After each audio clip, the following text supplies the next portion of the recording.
Mystery of the Ductless Glands. The following pamphlet from 1940 is a combination of spiritual exploration and the medical knowledge of the time, and should not be used as medical advice.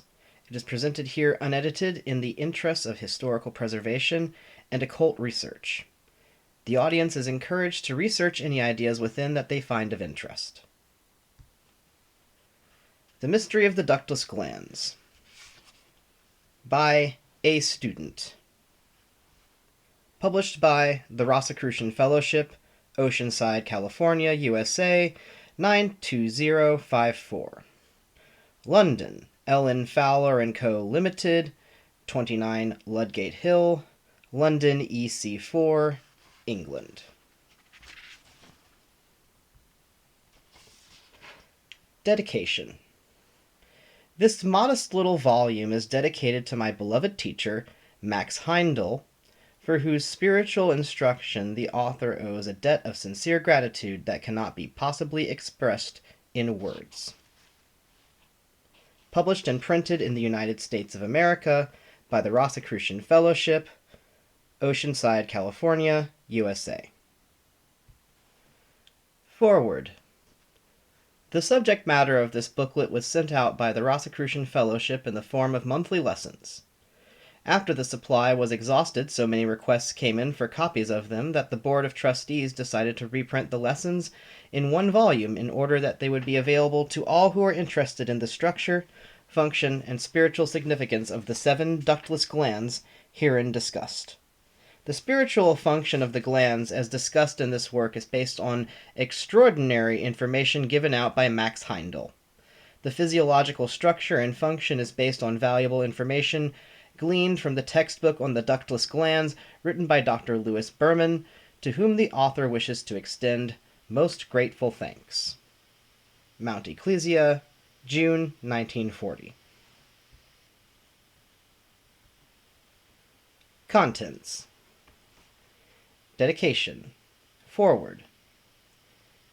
Chapter 1. Man's Development. Individual Work of the Spirit. The Adrenals. Chapter 2. Types produced by the ductless glands. Adrenal type of personality. Chapter 3. The Spleen. Personality type. Chapter 4. The Thymus gland. The gland of child development. Thymus type of personality. Chapter 5. The Thyroid gland. The gland of energy. Comparison of thyroid and pituitary.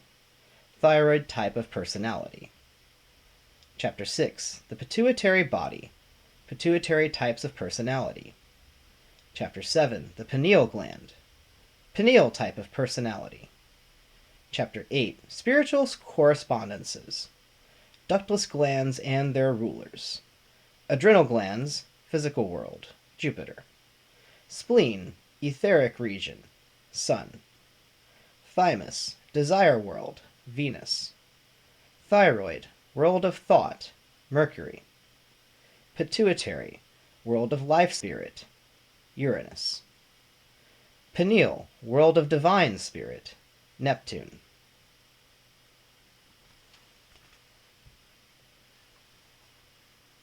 Chapter 1. Man's Development. When I consider thy heavens, the work of thy fingers, the moon and the stars, which thou hast ordained. What is man, that thou art mindful of him? And the Son of Man, that thou visitest him? Psalm 8:3-4. Before beginning these lessons on the ductless glands, it would be well for us to briefly review the origin and constitution of man. There is nothing in the universe other than pure spirit, and there never has been, but there are 2 forms or poles of spirit. One is positive, acting, directing, and the other is negative, passive, receiving, assimilating. This positive-negative spirit substance, its 2 poles working together, is all-inclusive and has produced all that there is from the clod to God. All creation is in a state of ever-becoming, and perfection is the goal. The positive pole of spirit manifests as energy. The negative pole acts as its receptacle, and the 2 produce both life and form. Form, which is a lower vibration of spirit, is brought into being for the use of the spirit, and form and spirit evolve side by side. God, the creator of our solar system, has within himself three great dynamic forces, which for want of better names we designate as will, wisdom, love, and activity. And by putting these forces into directed orderly action, he created our solar system and all therein. The ultimate goal to be attained by each of his creations is godhood. Each individual brought into existence by this mighty being has within himself in potentiality all of the powers of his creator, including epigenesis, the spirit's power to inaugurate something entirely new, and the work of each is to develop these potentialities into dynamic forces like unto those of our great progenitor. In man, we speak of these potentialities as the divine, life, and human spirits. This does not mean that the individual has three spirits. It means that man, who is pure spirit, has within himself three great spirit force potentialities. Man's latent potentialities are developed in two ways, namely, through his own efforts and by the help of others, chief among which are great beings who are far beyond him on the path of evolution. Just as it is necessary to take food in order to develop the physical body, so it is necessary to give food to the vital and desire bodies. The vital body gets its food directly from the sun. The etheric spleen of each individual attracts as much of the solar life forces as it requires. In the desire world, there is an essence corresponding to the vital fluid which sustains the vital body. And in this elixir of life, the desire body steeps itself while the dense body sleeps. The individual work of the spirit. It was impossible for the spirit to develop its potentialities until it had built its three lower vehicles, the dense, vital, and desire bodies, for it is from them that it obtains the food on which to nourish and develop its potential powers. This food essence is called soul.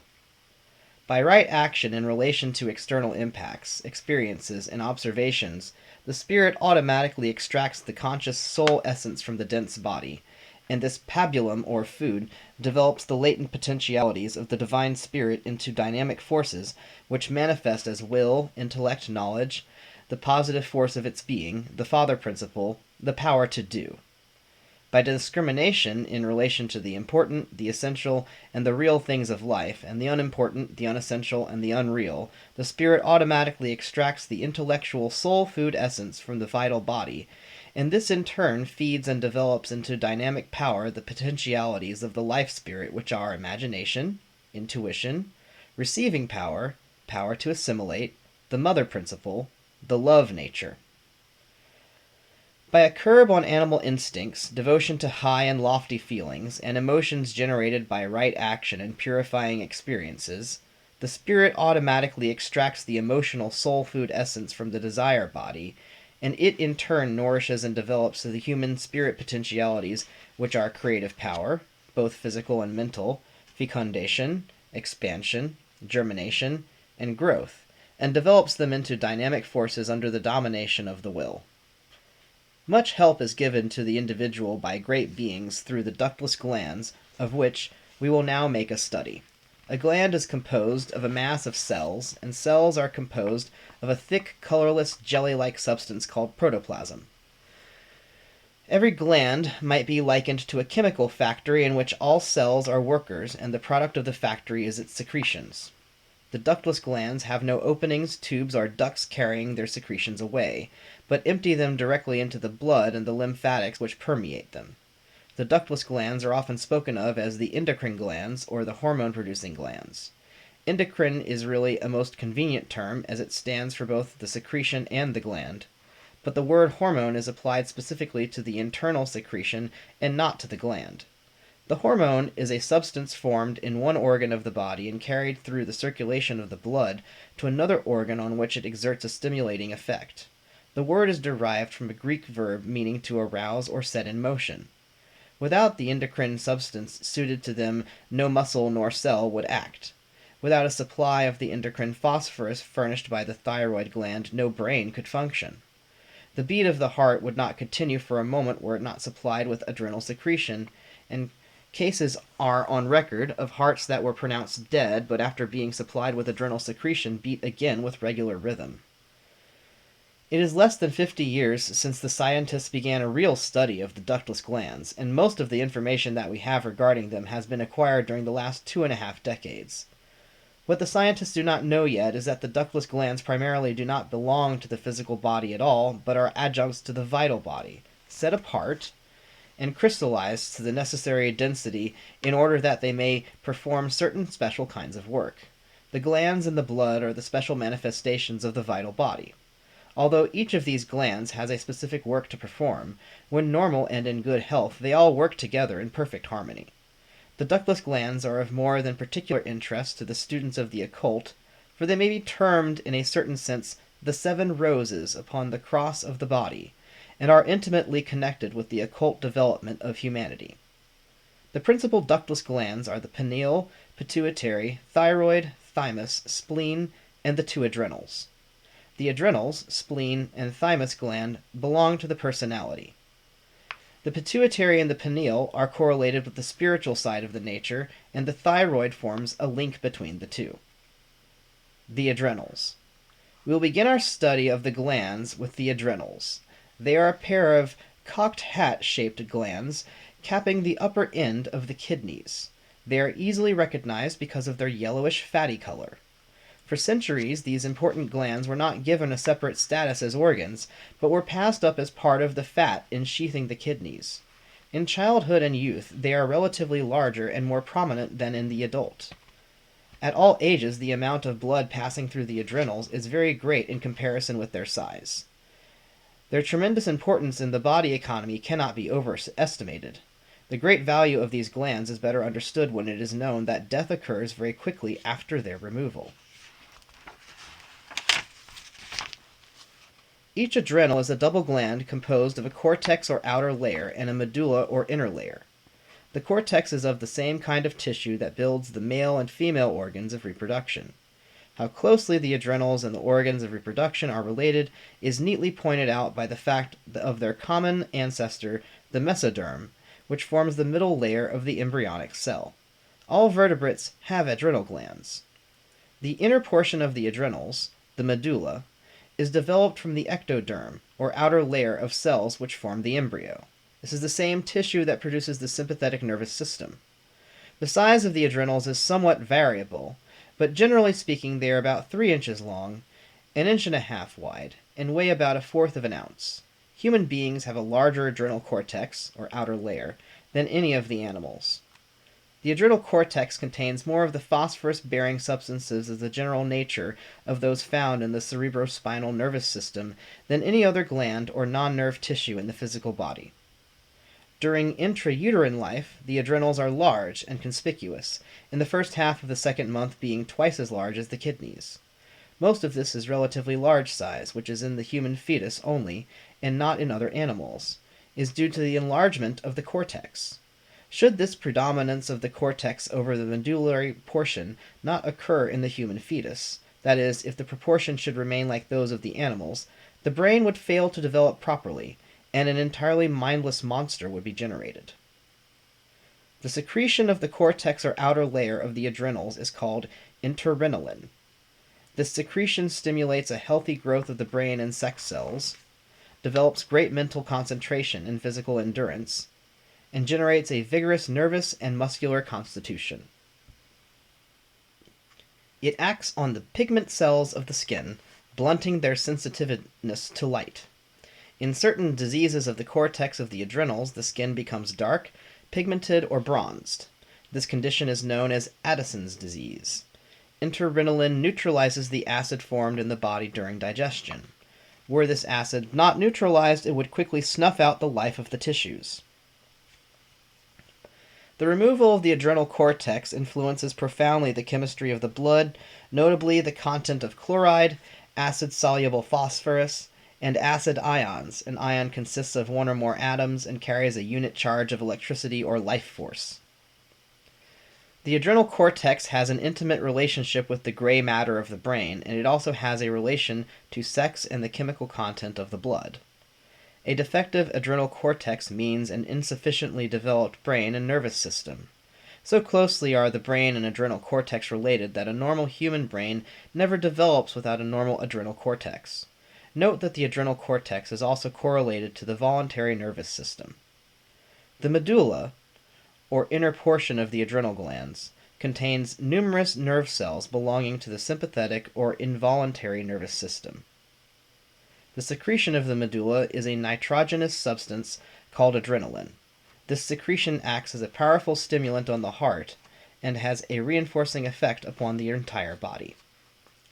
The amount of adrenaline present in the medulla, in the blood issuing from the adrenals, and in the circulation in general is about 1 part to 20 millions, while there is about 100,000 times as much stored in the glands as reserve.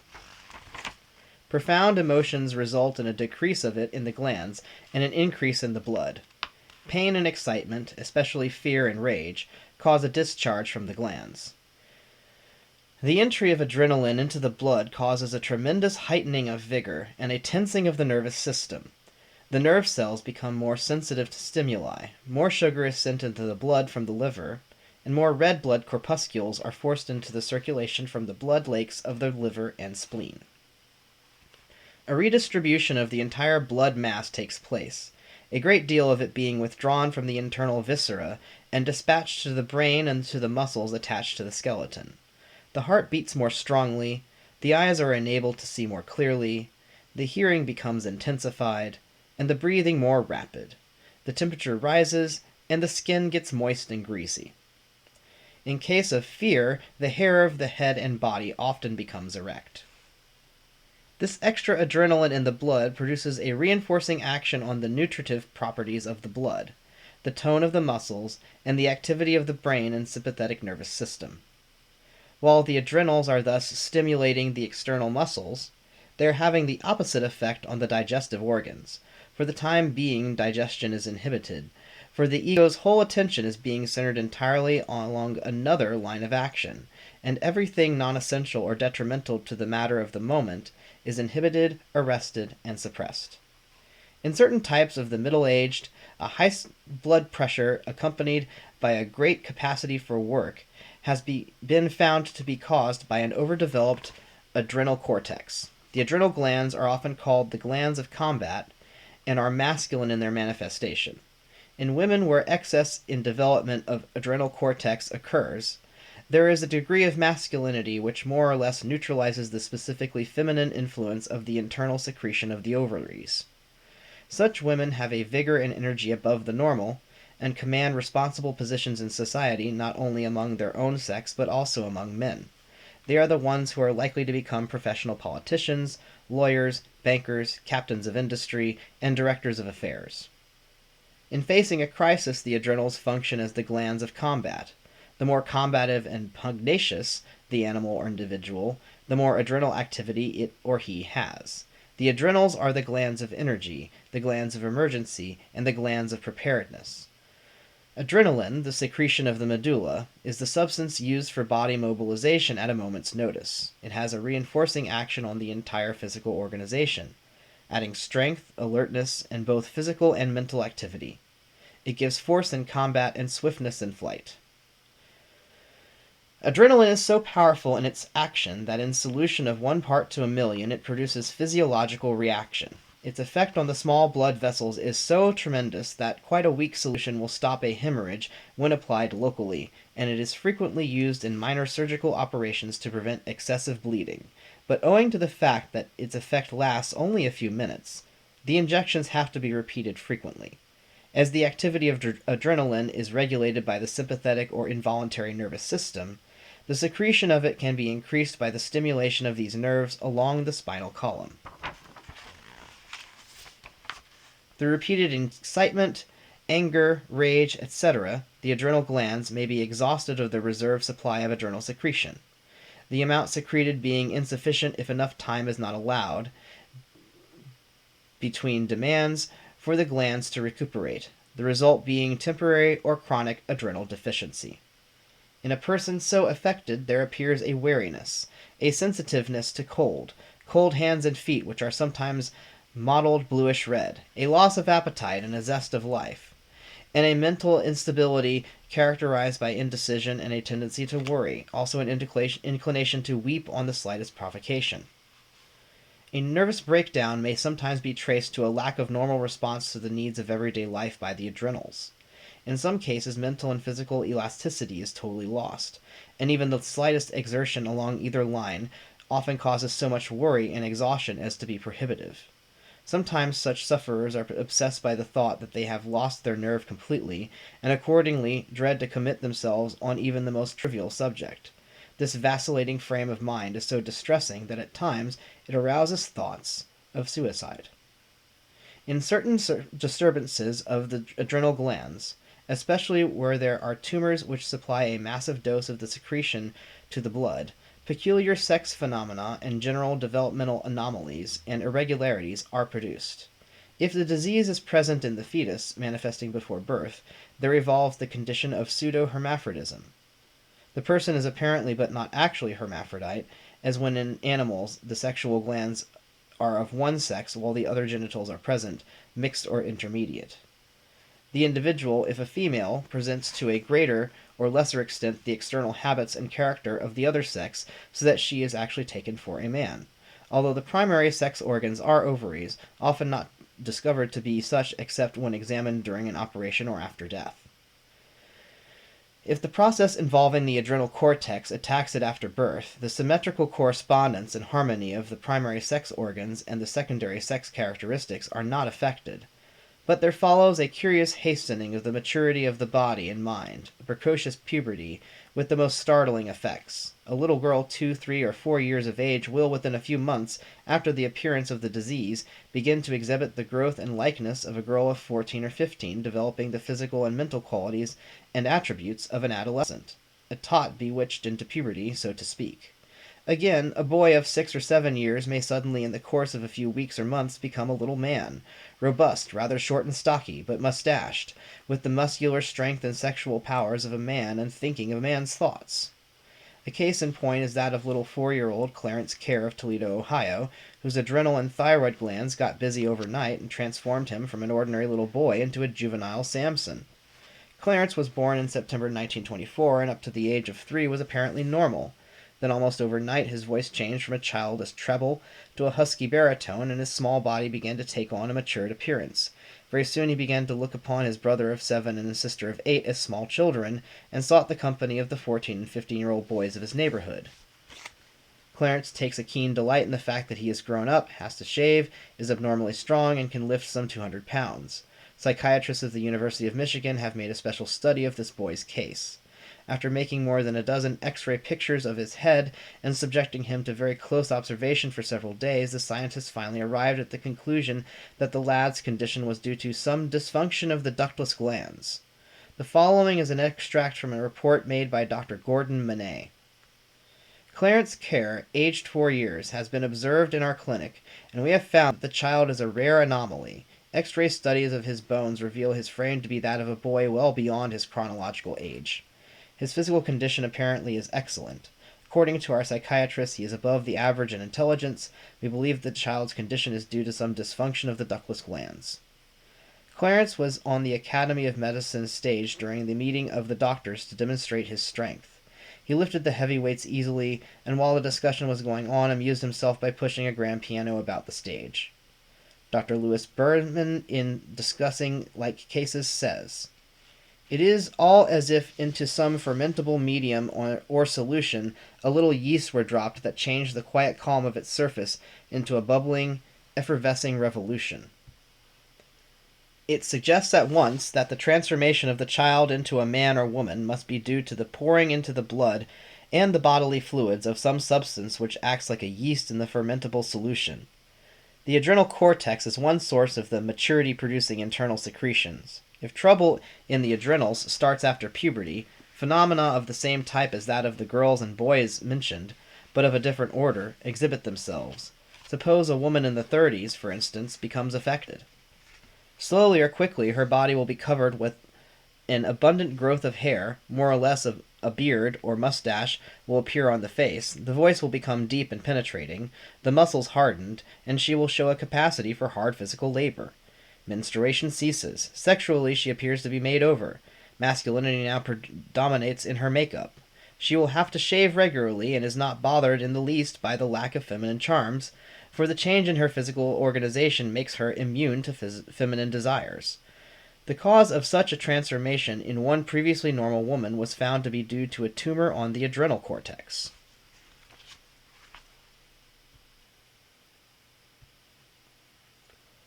Chapter 2. Adrenal Personality Type. Types produced by the ductless glands. In the case of the pure type, one particular gland, either by its excessive action or its subnormal activity, exercises a dominating influence on the traits of the individual, and either as the strongest link in the chain of glands or the weakest, it becomes the ruler and all of the others must accommodate themselves to its dominancy.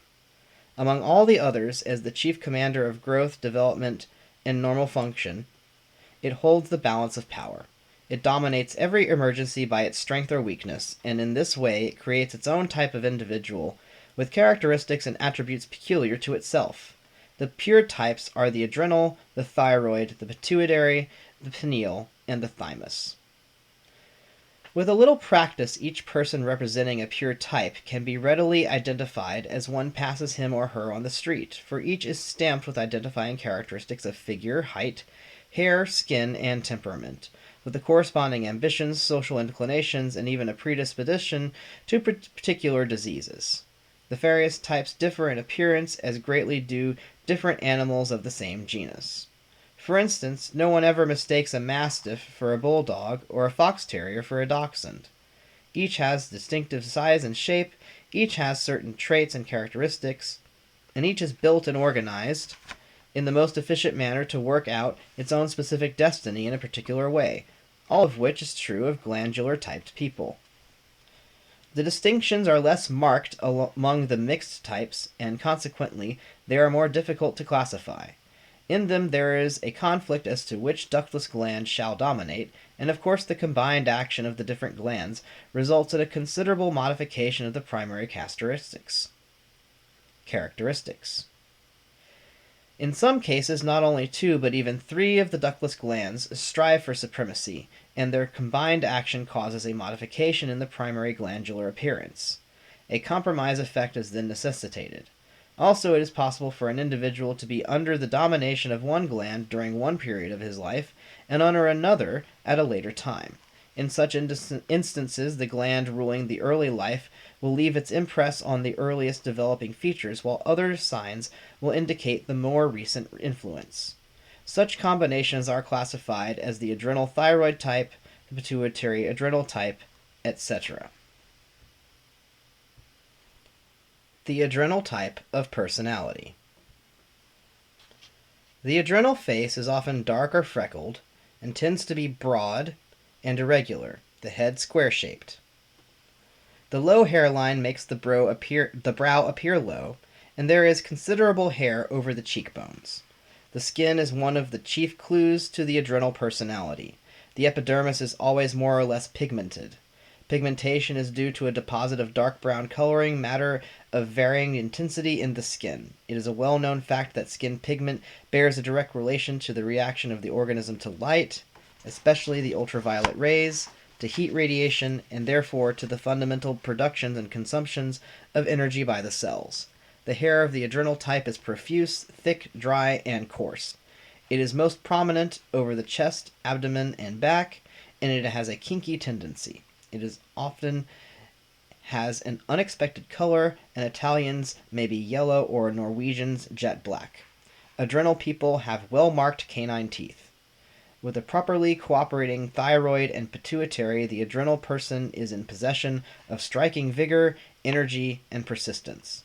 Such a one may easily become a progressive personality and a winning fighter who seldom loses his objective. Among women, the adrenal type is always masculine. If such a one is physically feminine, due to adequate feminine reactions on the other part of the glands, she will always at least show masterful virile qualities. A few decades ago, such women had to repress their inherent desires to fill positions that placed them before the public, but now they are striding forward and commanding responsible positions which carry high salaries. Dr. Berman suggests that the first woman president will probably be an adrenal type. Certain it is that individuals of this type are the good workers, the efficient directors. They are successful for the reason that they have a driving force within themselves that is ever urging them onward toward the acquirement of that which they desire. President Harding was a typical masculine adrenal-centered type, and Carrie Nation an example of a feminine one. The insufficient adrenal type is built along the same lines as the adrenal adequate and may easily be taken for him, but he differs and contrasts strikingly beneath the surface. He is one and perhaps the most frequent variety of the neurasthenic. He is weak, lazy, irritable, he has a poor appetite, and lacks response to stimuli of all kinds. Chronic indecision is one of his most prominent traits. Among his chief troubles are a fatigableness that goes with the low blood pressure, lowered body temperature, and a subnormal ability to utilize sugar for fuel purposes. Children who have an insufficient adrenal supply cannot learn easily. Their growth is slow, and they cannot be driven or hurried. Often those lacking adrenal secretion before puberty awaken to good energy when the rest of the endocrines develop, especially the sex glands. Therefore, the outlook for such unfortunates is not hopeless. Fear and anger arouse the endocrine glands into needlessly strenuous action, and frequent indulgence in either of these emotions will in time impair the efficiency of these glands. Then, if an effort is not made to give them an opportunity to recuperate, this impaired condition will eventually develop into a state of permanent adrenal insufficiency, and the individual will find himself in a most distressing physical and mental predicament. Optimism, good humor, and faith in God vivify and strengthen the adrenal glands, imbuing them with power and adequacy. Relative to the activities of the ductless glands, Max Heindel has stated, "Science is gradually learning the truths previously taught by the occult science, and their attention is being more and more directed to the ductless glands, which will give them the solution to many mysteries, but they do not seem to be aware as yet that there is a physical connection between the pituitary body, the principal organ of assimilation, and therefore of growth, and the adrenals, which eliminate the waste and assimilate the proteins. These are also physically connected both with the spleen and the thymus and thyroid glands. It is significant in this connection, from the astrological point of view, that the pituitary body is ruled by Uranus, which is the octave of Venus, the ruler of the solar plexus, where the seed atom of the vital body is located.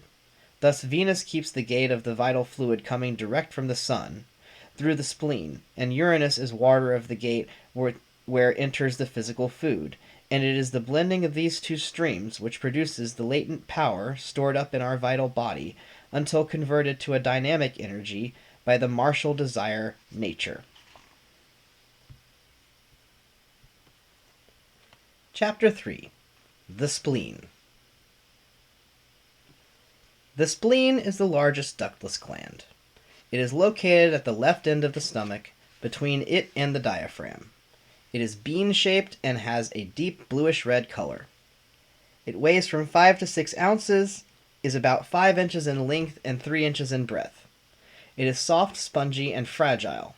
Normally, the spleen is movable within certain limits. It moves with respiration or breathing. It may become greatly enlarged during disease, such as typhoid or malarial fever, or during a disease of the organ itself, such as leukemia, an affection in which the white corpuscles of the blood are greatly increased in number, accompanied by enlargement of the spleen itself. The spleen permanently enlarges during prolonged ague, and then becomes the so-called ague cake. Enlargement of the spleen of infants is often due to syphilis, and if it occurs at the age of 2 or 3 months, it is usually due to that cause. The spleen always enlarges during digestion. This gland is fed by the splenic artery, and its veins empty into the portal vein which discharges its contents into the liver. The spleen appears in the embryo about the 5th week as a localized thickening of the mesoderm, or middle layer of the embryonic cell. It is almost entirely surrounded by peritoneum membrane, and it is held in position by 2 folds of this tissue. It is invested by 2 coats, an external moist fibrous membrane and an internal fibroelastic one. The external coat is thin and smooth. The secretion of the spleen is called hemolytin and is the controller of the blood destruction. It also has a striking effect in stimulating the normal movement of the intestines. Cases of chronic constipation have been cured by the use of it. On the inner side of the spleen, at a depression called the hilus, the blood vessels, nerves, and lymphatics enter or leave. The spleen manufactures white blood corpuscles, stores up iron, has a strong influence on the nervous system, controls intake of vital sugar fluid, which traverses the nerves, and aids in digestion by taking in more vital essence from the sun during this process. Removal of the spleen is not fatal. After its removal, there is an overgrowth of the lymphatic glands which take over its physical work. The etheric spleen does not decay simultaneously with the amputated physical member, but continues its existence and carries on its vital functions the same as before. The spleen is the entrance gate for the solar force which vitalizes the dense body. Without this vital elixir, no being can live. From the spleen, this sun force is sent to the solar plexus, where it meets the ether which has been extracted from the blood in the heart, and which, as soon as it is extracted, flows along the silver cord to the solar plexus where the seed atom of the vital body is located. This seed atom seems to have the same effect upon the ether as a prism has upon light, for the ether stream is refracted by it into the three primary colors: red, yellow, and blue. In people living the purely physical life, red overwhelmingly predominates, but as the individual advances spiritually, yellow becomes noticeable, and later, blue. The red stream coalesces with the colorless solar stream, which constantly rushes to the solar plexus by way of the spleen, and it is the agent that changes this colorless solar fluid to a pale rose and gives the entire vital body its tinge of delicate peach blossom hue.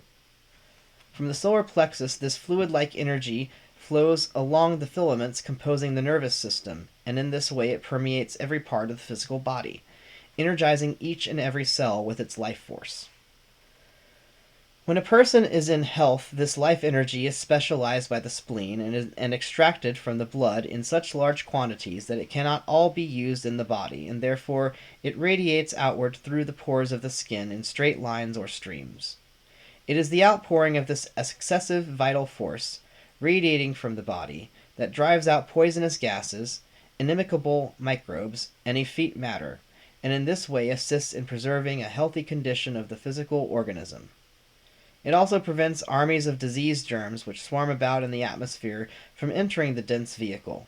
In this way it serves a most beneficial purpose even after it has been used by the body and is returning to a free state.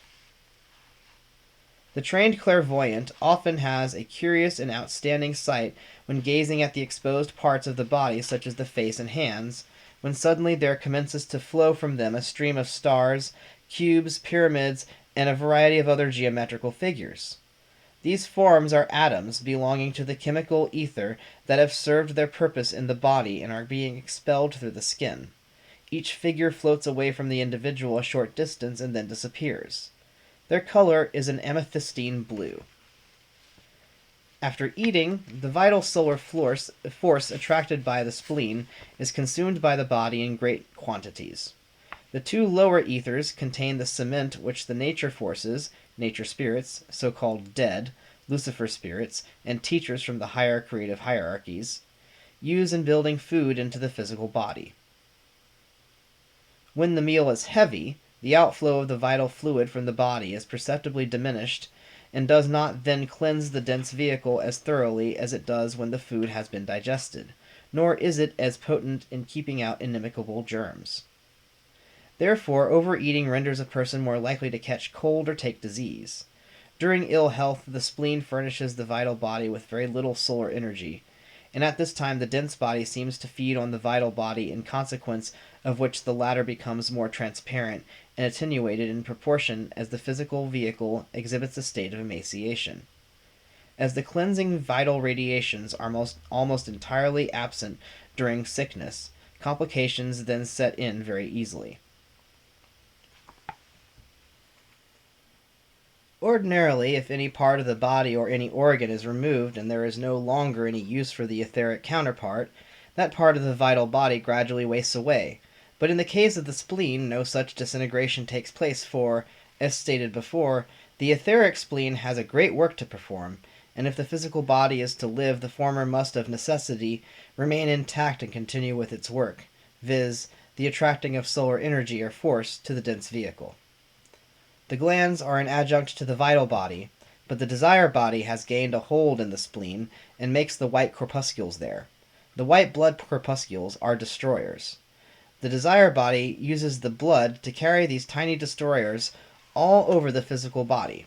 They pass through the walls of the arteries and veins wherever annoyance is felt, and especially in times of great anger, for then the rush of forces in the desire body causes the arteries and veins to swell, and that opens the way for the white blood corpuscles to pass out through the thin walls of these distended blood vessels into the surrounding tissue of the body, where they form bases for the earthy matter which kills the dense vehicle. The desire body is constantly destroying and breaking down physical tissue, which the vital body as constantly builds up. And it is the war between the two that results in consciousness in the physical world. The etheric forces in the vital body act in such a way as to convert as much of the food as possible into blood, and blood is the highest product of the vital body. Red blood corpuscles are circular discs, concave on both sides, and have no nuclei. They distribute oxygen through the body. The white corpuscles are irregular in shape, have nuclei, and are possessed of the power of amoeboid movement. The way the desire body works in forming white blood corpuscles in the spleen is as follows. Evil thoughts, fear, and anger interfere with the power of evaporation in the spleen. The desire body seizes the opportunity and forms a speck of plasm, the sticky material of an animal cell, which becomes the foundation of the white corpuscle. This at once seized by a thought elemental, which forms a nucleus and embodies itself therein. Then the elemental commences to live a life of destruction, coalescing with waste products and decaying elements wherever obtainable, making the physical body a charnel house instead of the temple of an indwelling spirit. Every white blood corpuscle which has thus been formed and taken possession of by an outside entity is to the spirit a lost opportunity, and the more of the lost opportunities there are in the physical body, the less that vehicle is under the control of the ego. White blood corpuscles are always present in large numbers in all diseases. Personality type. The spleen has no personality type, but owing to the fact that it attracts an excessive amount of solar force during mealtime and digestion in order that the food eaten may be taken care of, the gourmand with his excess of fat in his unwieldy body might possibly be considered as the representative of a type which may develop if the appetite is not controlled. However, if control is used, a high type, forceful and strong, will be developed.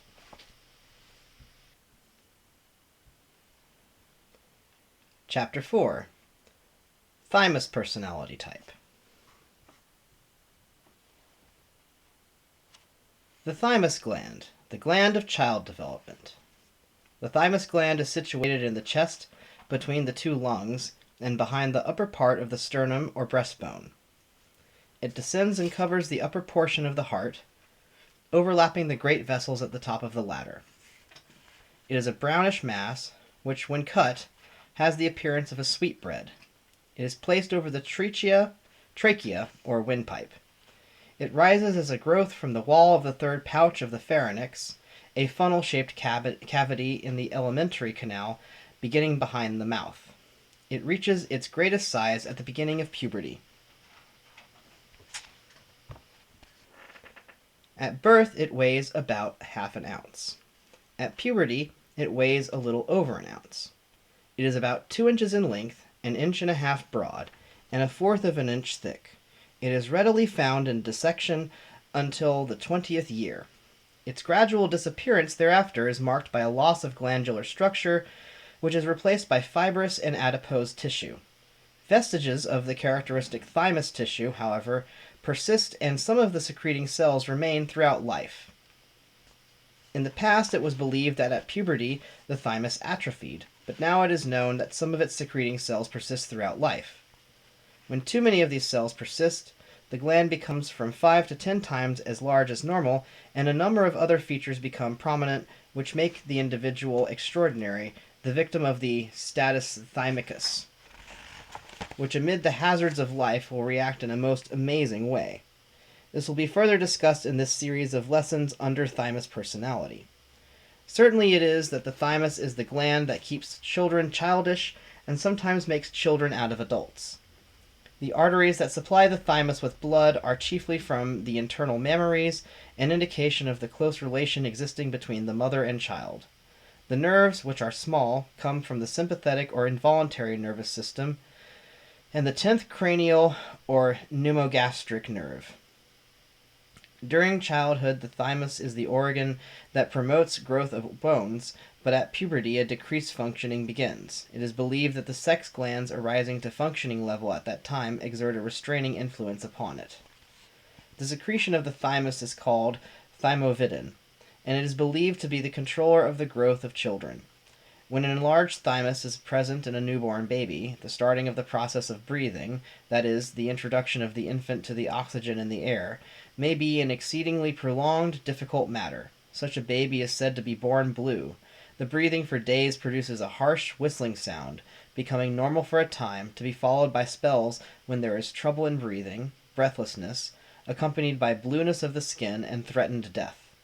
There are cases in which these spells have occurred after the child had appeared to be perfectly healthy. That an oversized thymus is responsible for such a condition has been shown by the relief obtainable by X-ray shrinkage of the gland, or the surgical removal of a part of it. When the body of a child is suffering from undernutrition, there is a rapid decline in weight of the thymus. This proves that the size and condition of a child's thymus are an index of the state of nutrition of its body. It has been proved that underfeeding for 4 weeks will reduce the thymus to 1/3 its normal size. This gland appears to act as a storage and reserve organ, affording some protection against the limitation of growth on account of lack of food. It is an interesting fact that in exhausting or wasting diseases, the weight of this gland sinks much more quickly than that does of the other glands. There are reported instances where developing children grew inches in height and expanded mentally when thymovidin was fed to them, when every other measure had failed. In France, a study was made of over 400 idiotic children with normal thyroids. The report on the investigation stated that over 3/4 of these unfortunates had no thymus gland at all. The secretion of the thymus gland controls normal bone growth and muscular metabolism in some definite way during the period of childhood. This gland particularly influences the development of the adrenal cortex, outer part of it, the pineal gland, the thyroid gland, and the prostate gland. Thymovidin injection has a specific effect in relieving the fatigue of the voluntary muscles. Removing the thymus gland of a young and growing animal produces an interference with its normal growth, a dwarfing with changes in the skeleton resembling rickets. The bones become soft and bendable, and fractures occur easily. However, with the regeneration of small bits of the thymus that may have been left behind during the operation, these symptoms disappear, and the animal becomes normal again. The thymus gland grows rapidly during the first 2 years of a child's life. The reason for this is that the child is then nursed, and the vital ether contained in the mother's milk especially furthers the growth of this organ. The thymus gland of children nursed by a human mother is always larger than that of children brought up on the milk of animals, and such children are always more amenable to the control of the one whose milk they imbibe than to the control of anyone else. From the time when nursing is discontinued, the disintegrating atoms of the thymus gland circulate in the bloodstream, and since they are impregnated with the vital ether of the mother obtained during the time of nursing, the close physical tie between them remains until the gland has become greatly decreased. Children nursed on human milk have a greater vitality than those brought up on the milk of animals, because animal ether is not permanently absorbed by the thymus gland as the human ether is. The child does not manufacture its own red blood corpuscles in the same way that the adult does. The reason for this is that the positive pull or energy of the desire body of the child is comparatively inactive, in consequence of which this vehicle does not act as an avenue for the forces, Martian, which take the iron from the blood and change it into hemoglobin, the red coloring matter of the blood corpuscles. To compensate for this inaction, there is stored in the thymus gland of the child a spiritual essence which is drawn from the parents at the time of conception, and this substance accomplishes the alchemistry of the blood temporarily for the child until the desire body becomes dynamically active, which is about the age of 14. The thymus gland controls the physical growth of children, the greater part of which takes place approximately before the 14th year of age. During this time it holds the other glands in check, delays puberty, and furthers normal brain development. There are cases, however, where, owing to a disease of the adrenal glands, the brain and generative organs mature in a few weeks or months before the body has time to properly develop. The stoppage of its growth at this time leaves it undersized, although it may be symmetrically formed. These are exceptional cases, however. Ordinarily, the thymus gland prevents any such phenomenon taking place. When the persistence of the thymus after puberty is too great, the gland being from 5 to 10 times as large as normal, the individual develops a case of status thymicus, which is weirdly interesting. This condition tends toward producing the feminine expression of the male and the masculine expression of the female. In other words, it causes an arrest of masculinization or feminization, as the case may be, sometimes resulting in the peculiar complex that the man will desire the society of men more than that of women, and that women will prefer the society of women to that of men. Carried to the extreme, this may result in narcissism, which is a love of oneself. Such people continually use the pronoun I. They love to preen themselves before mirrors, they delight in admiring their own hands, feet, in fact their entire bodies, and may often be seen patting themselves tenderly and smiling sweetly at their own mirrored images. Sometimes this class of people have an irresistible urge to wear the clothes of the opposite sex. Some of them are satisfied with halfway compromises, but others are not content unless they change their attire completely and pass as members of the opposite sex. This class of people are not pseudo-hermaphrodites. Their sex development is perfectly normal. There is a case on record where one man lived 48 years dressed in male attire, and then he changed to that of a female, which he continued to wear until his death 35 years later. During all of his later life, he was universally accepted as a woman, and it was in autopsy which disclosed the fact that she was really, so far as sex was concerned, a normal man. This type of individual is misunderstood and misjudged, and usually a hopeless misfit in society, the result of which is that such persons oftentimes become disheartened and discouraged, take to alcohol or drugs, and eventually resort to suicide. However, there are those of this type who, after a stormy life through the 20s, become adapted to their surroundings in the 30s, because the pituitary and the thyroid become more dominant in their activities, giving greater mental poise and stability. Thymocentrics who combine brilliancy with instability sometimes become famous adventurers and restless experimentalists. The heart of the thymocentric is small, and the blood vessels remarkably fragile. This prevents the flow of blood from responding to an emergency, and these people sometimes die suddenly owing to ruptures in their vessels caused by the attempt to force an excessive flow of blood through them. Any sudden shock, fright, or the administration of an anesthetic is likely to produce a collapse, in many instances resulting in death.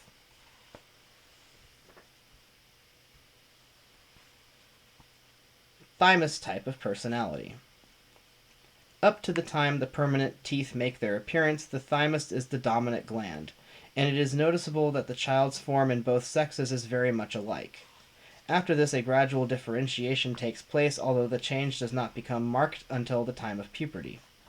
Ordinarily, from this time on, the thymus functions less and less, and the other glands increase in their activity. But many times the thymus gland does not cease in its function, in which cases we have individuals whose whole life is dominated by this gland. Such people belong to the thymus-centered type.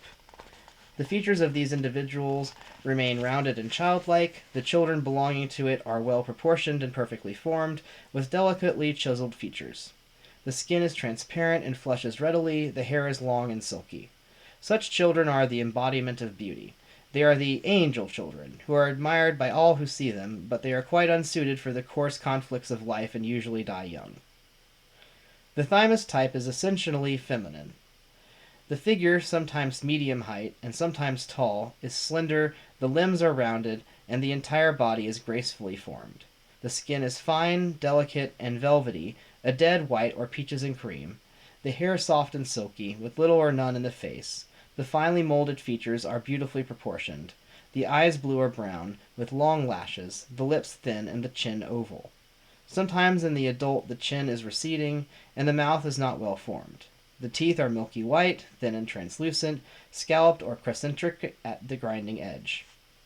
We wish to reiterate that this type of individual does not have great endurance, and therefore the best of care should be given to the physical body.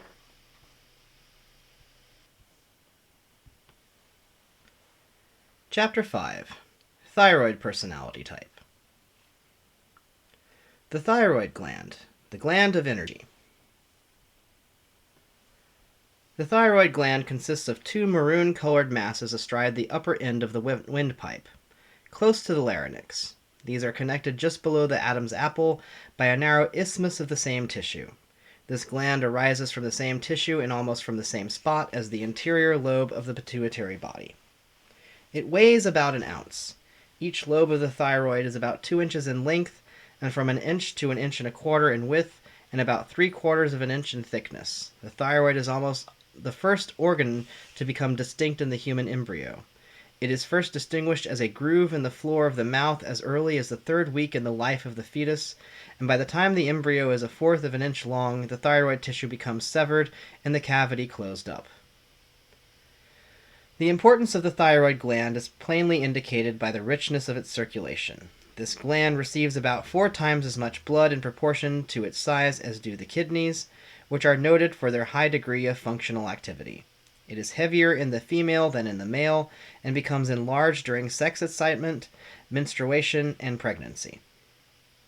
According to one noted authority, Gaskill, the thyroid was once a sex gland. Dr. Berman says, in the lowest vertebrates and in the homologous tissues of the higher invertebrates, the fractions of the thyroid are intimately connected with the ducts of the sexual organs. They are indeed accessory sexual organs, uterine glands, satellites of the sex process. From Petromyzon, lamprey, upward their relationship is lost. The thyroid migrates more and more to the head region to become the great link between sex and brain. Max Heindel states, during the early part of the Hyperborean epoch, while the Earth was still united with the Sun, the solar forces supplied man with all the sustenance he needed, and he unconsciously radiated the surplus for the purpose of propagation. When the ego entered in the possession of its vehicles, it became necessary to use part of this force for the building of the brain and larynx, which was originally a part of the creative organ. The larynx was built while the dense body was yet bent together in the bag-like shape already described, which is still the form of the human embryo. As the dense body straightened and became upright, part of the creative organ remained with the upper part of the dense body and later became the larynx. Thus the dual creative force, which had hitherto worked in only one direction for the purpose of creating another being, became divided. One part was directed upward to build the brain and larynx, by means of which the ego was to become capable of thinking and communicating thoughts to other beings. As a result of this change, only one part of the force essential in the creation of another being was available to one individual, hence it became necessary for each individual to seek the cooperation of another, who possessed that part of the procreative force which the seeker lacked. Thus did the evolving entity obtain brain consciousness of the outside world at the cost of half its creative power. Previous to that time, it used within itself both parts of that power to externalize another being. As a result of that modification, however, it has evolved the power to create and express thought.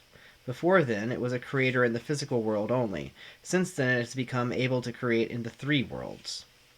A comparison of the discoveries made by the modern scientist and those of the occult investigator given above reveal a startling corroboration relative to the earlier formation of the generative organs of the human race.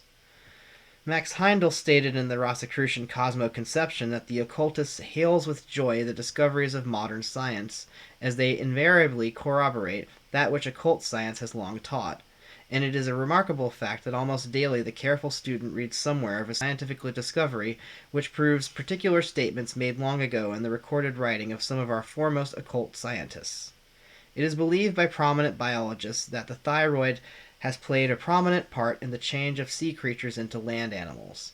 Experimentally, thyroid has been used to transform one into the other. There is a small salamander that lives in the water and breathes through gills. Feeding this animal, thyroid gland produces a change very quickly from a water salamander to a land salamander. Both the thyroid gland and its secretion are used as medicine. The secretion of the gland is called thyroxin. It is a gelatinous substance containing a large percent of iodine, also arsenic and phosphorus. Thyroxin depends on iodine for its activity. There are other substances in the thyroid secretion with functions of their own, but their work is secondary and obscure. Thyroxin produces results in doses amazingly minute compared with the quantity of whole gland necessary to give to a patient. Moreover, a dose of thyroxin appears to last an organism in need of it over a period of time, while the whole gland has to be administered continuously. The thyroid is an energy gland, and its secretion is the controller of the speed of living. The less one has of this secretion, the more slowly he lives. That is to say, the rate at which the chemical reactions go on that constitute the process of life is dependent on the thyroid. When the reactions are speeded up, more oxygen and food materials are oxidized, thereby liberating more energy, and the individual can think, feel, see, and act more readily. The thyroid seems to mix more oxygen with the cell food, and at the same time frees energy to be used for heat and motion and other needs. Dr. Plummer has shown that what would amount to a grain of thyroxin would more than double the amount of energy produced in a unit of time. This gives some idea of the power of this internal secretion and its importance to normal life. To be exact, 1 milligram of thyroxin increases the metabolic action 2%. When thyroxin is administered in a single dose, there is a distinct slowing down in the absorption of it by the tissues. A single dose does not reach its maximum effect until the 10th day. Its effect continues for about 10 days. Then there is a decrease in the intensity for another 10 days. Accordingly, the length of time of a single dose of thyroxin functions in the body is approximately 3 weeks. Any disturbance in the thyroid secretion in quantity, that is, too much or too little of it, or in quality, that is, an abnormal change in its chemical composition, produces serious results which cause the person much severe suffering, that he becomes a burden to himself and others. Not only is the degree of pressure energy in the cells of the body controlled by the thyroid, but the mobility of that energy is also controlled by it. Without thyroid secretion, the output of large and rapid fluctuations of energy and the elasticity and flexibility of energy mobilization for any sudden muscular act, let alone an emergency, would be quite impossible. The thyroid is the most important gland in the body for the reason that it controls the growth of the dense vehicle, also mental development, and it is very closely related to all of the other 6 glands under consideration. It is the great link between the brain and the organs of generation, and manufactures the secretion necessary to give the brain balance.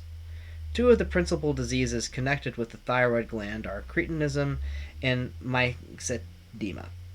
Both of these are caused by an imperfect connection between the brain centers and the vital body, which prevents the thyroid gland from secreting the thyroxin that would connect the thyroid with the brain and generative organs.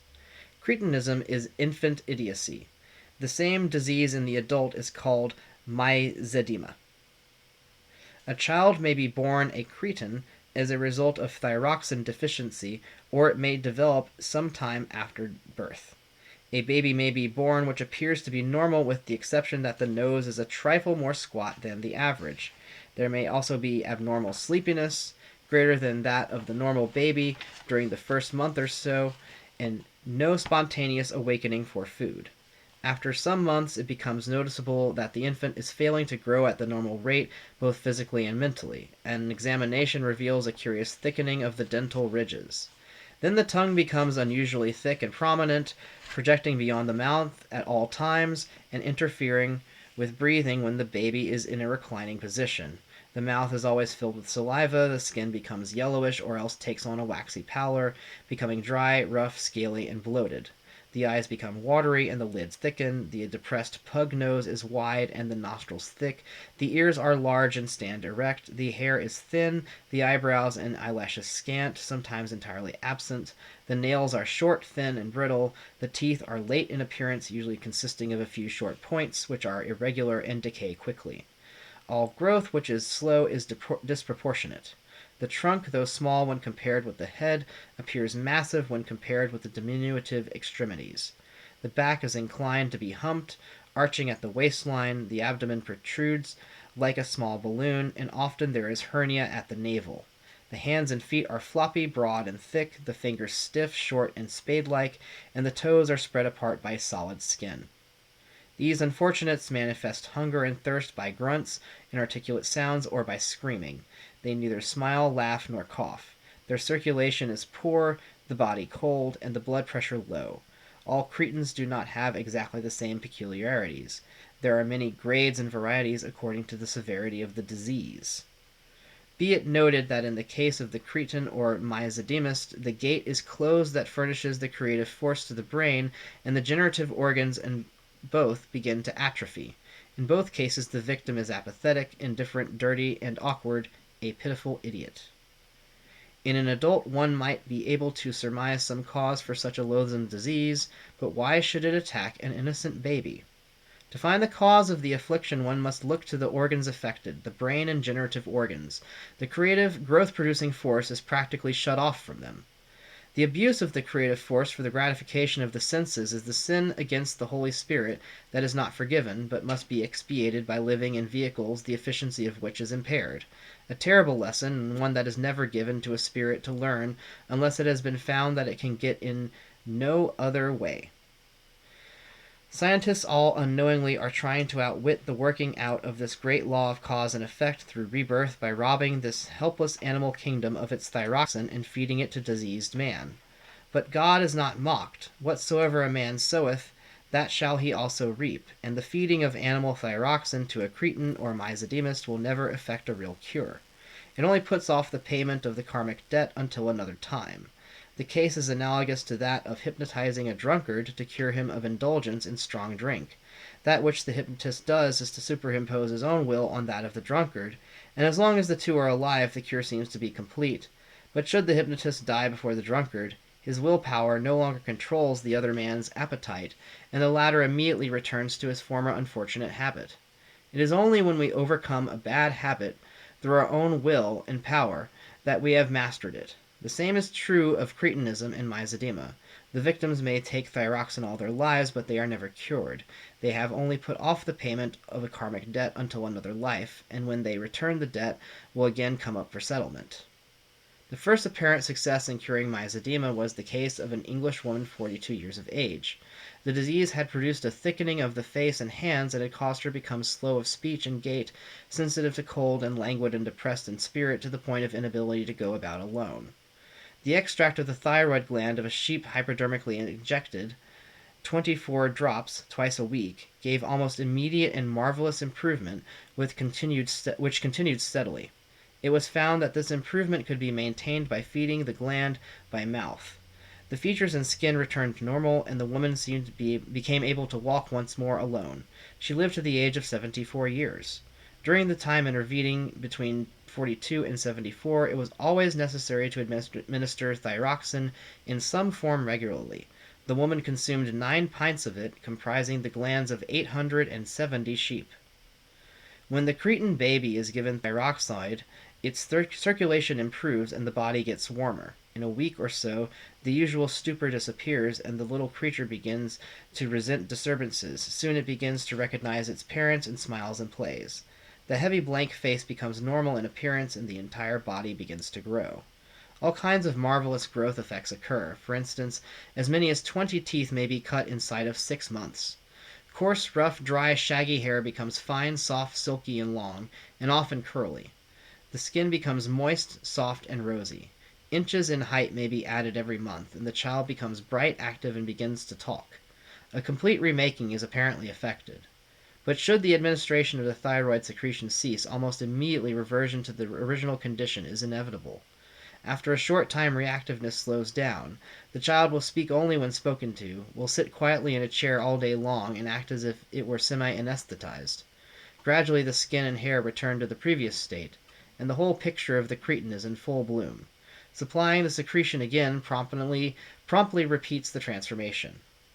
Doctors are wondering what it is to be the ultimate fate of these reformed cretins. Since the administration of thyroxin to these unfortunates has been going on scarcely a generation, there are no data yet as to the character of their children or their grandchildren. Those of whom the doctors have kept record appear to be normal, healthy schoolchildren or adult workers, alive to the usual interests of a childhood or adult occupations and social circles. Intellectually, their only difficulty is with mathematics. Usually no one outside their family knows that they are cretins, and the most accurate observer in 9 cases out of 10 would never suspect it.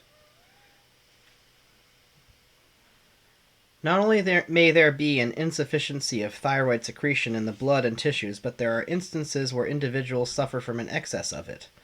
When the overactivity of the thyroid reaches a pathological state, the condition manifesting as disease is called exophthalmic goiter. This disease is usually accompanied by enlargement of the gland and may be acute in its onset or may assume a chronic form. Acute cases are usually caused by severe shock or a great fright, and oftentimes appear within a few days without any treatment. In the chronic form, the disease is serious and should be given the best of care. Among its chief symptoms are excessively rapid heart action, pulse ranging from 90 to as high as 160, overexcitability of the nerves, increased blood pressure, shallow, rapid breathing, in fact, an overreactivity of the whole organism. The eyes, which are bright and prominent, are pushed forward in the sockets, and the lids are held apart wide, resulting in a startled expression. A person afflicted with this disease has a high warm color, is restless, does not sleep well, becomes thin and remains so no matter how much he may eat. In some cases there is extreme emaciation. The goiter may be relatively large, but at times only moderately so. There are 21 known different kinds of goiter. Exophthalmic goiter is curable in most cases without an operation, but the others usually require the use of a knife. The cause of goiter is lack of iodine in the thyroid secretion. Iodine is rather abundantly precut in seawater, and in smaller quantities in the spring and soil water of most regions, but in some mountainous districts and in some other regions far removed from the sea, there is practically no iodine present for the thyroid to use. It may then enlarge in an effort to do its utmost to function properly under the existing circumstances, but still it cannot supply the secretion in the absence of iodine. Iodine in the form of sodium iodide in small doses will act as a goiter preventative. Prolonged physical, mental, and emotional rest free from all excitement and worry is often most effective in curing this disease. A surgical operation should always be the last resort, and in no case should all of the thyroid be removed, as the result would be certain death. This mysterious gland, which gives balance to the brain, aids in digestion, and mixes iron with the food cells, secretes the iodine from which combats the poisons of the body, helps to control the amount of fat stored there, and in some mysterious way both prevents and cures goiter. The more thyroid, the more energetic one will be. The less thyroid, the less energetic and the lazier. It has been quite conclusively proved that the prisoners in San Quentin convicted of murder all have abnormal thyroid glands. Dr. Ralph Arthur Reynolds, San Francisco physician, stated following a 2 months first-hand study of the prison's inmates in cooperation with Dr. Leo Stanley, resident prison physician. Dr. Reynolds said his study convinced him of 3 facts: that every murderer, potential and actual, exhibits oversecretion of the thyroid gland, that a murderer exhibits undersecretion of the pituitary gland, and that every social misfit displays malsecretion of some gland. The doctor told of one youthful slayer who, for no apparent reason, attacked other prisoners with anything he could lay hands on, and as a consequence had spent 180 days in the dungeon. The youth had an abnormal thyroid gland, said Dr. Reynolds, upon which we operated and reduced to what we thought normality. Today, that prisoner is entirely tractable. The results, he said, were surprising in 60 other cases personally treated. The following interesting statement is made by Dr. Louis Berman, who displays remarkably keen insight in relation to the ductless glands and their function in the human body. If crime is an abnormality scientifically studyable and controllable like measles, court procedure and prison management will have to be transformed radically. There is scattered throughout the world now a group of people who are applying medical methods to the diagnosis and treatment of crime. They are the pioneers who will be remembered in history as the compeers of those who transformed the attitude of the world toward insanity and its therapy. The insane were once condemned and handled as are criminals in the most civilized countries yet. The criminological laboratory as an adjunct to the court of justice, so-called, like that associated with several courts punishing crime now, remains to be universalized. It has been shown that the greater number of convicts are mentally and morally subnormal, deficiency of thyroid secretion. To explain the subnormality, the criminologist has conducted and will continue to conduct investigations into the heredity and early environment of the criminal, his education and occupation, the social and religious influences to which he was subjected, and the intelligence test quotient. The conditioning of the vegetative system, involuntary or sympathetic, and the endocrine status of the prisoner, however, will without a doubt come to occupy the leading positions in any interpretation of crime in the future. Introspective observation of pre-criminal states of mind by so-called normal persons reveals that in many of them there is an impairment of reason and willpower, in others an exaltation anointing almost to hysteria. What are these but endocrine states of the cells, experimentally reproducible by increasing or decreasing the influence of the thyroid, the adrenals, and the pituitary? Crimes of passion can be traced in no small part to disturbances of the thyroid. A psychological examiner of a Pittsburgh, Pennsylvania court interested in this subject has found an enlarged thyroid in over 90% of delinquent girls. Before man became upright, he was double-sexed and his entire creative force was centered in the organs of reproduction. At the time, the thyroid was a sex gland, pure and simple. Max Heindel says that when the sexes were divided, one half of the creative force of each individual was turned upward to build a brain and larynx. The brain was built to give the ego an instrument with which to gather knowledge and create in the physical world, and the same force is feeding and building it today. The larynx was made in order that man might have an organ with which to express his thoughts in words. The sex pervert or sex maniac is a proof of the correctness of the contention of the occultist that one part of the sex force built and sustains the brain and larynx, and that there is a connection between these organs and the force expressed through the lower creative organ. The unfortunate pervert becomes an idiot, unable to think because of drawing and sending out, not only the negative or positive part of the sex force, according to whether male or female, which is normally to be used through the organs of reproduction for propagation, but in addition to that he draws down and uses part of the force that should be turned upward and used in building the brain, enabling it to produce thought, hence his mental deficiency. On the other hand, if the individual is given to spiritual thought, the tendency to use the generative force for propagation is slight, and whatever part of it that is not used in that way may be transmuted into spiritual power. Comparison of thyroid and pituitary. Again, it is interesting to note that this same thyroid gland, which was once a sex gland, arises in the embryo from the same tissue in almost the same spot as does the anterior lobe of the pituitary body. The thyroid being an outgrowth in front, the anterior pituitary an outgrowth behind the same tissue. The anterior lobe of the pituitary body has been called the gland of intellectuality, meaning the capacity of the mind to control its environment by means of concepts and abstract ideas. All of which bears out Max Heindel's statement that the nature of the generative force is creative, whether manifesting through the brain or the organs of reproduction. The thyroid bears more directly upon the inner and outer coverings of the body, the skin glands, the hair, the mucous membranes, and the irritability and the preparedness for response of the nerves. The pituitary acts more on the framework of the body, the skeleton, and the mechanical supports and movers. The thyroid raises the energy level of the brain and the whole nervous system. The pituitary stimulates the brain cells more directly. The thyroid facilitates energy production, the pituitary its consumption.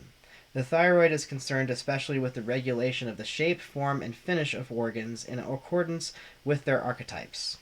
The life force necessary to create both thought and physical forms comes from the sun and the yearly liberated Christ force in the earth. This force is attracted to the individual by the thyroid gland. It is the spiritual solar life essence contained in thyroxin that gives balance to the brain and the life to the organs of reproduction. The secretion of this gland is as necessary to the proper mental activity and reproduction of the species as ether is to the transmission of electricity.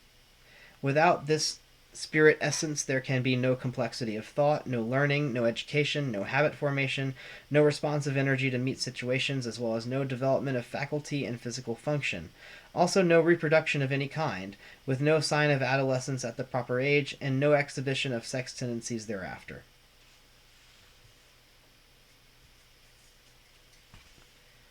Thyroid type of personality. During childhood, the normal thyroid type of individual is healthy, slender, yet strikingly robust, energetic, active, fair-complexioned, eyes large, brilliant with an inclination to protrude, nose straight and high-bridged, teeth firm, regular, and white with a pearly translucent enamel. The thyroid-centered children are always active, never appear to get tired, and require little sleep. They are singularly immune to disease, contracting measles possibly, but seldom any other of the typical children's diseases.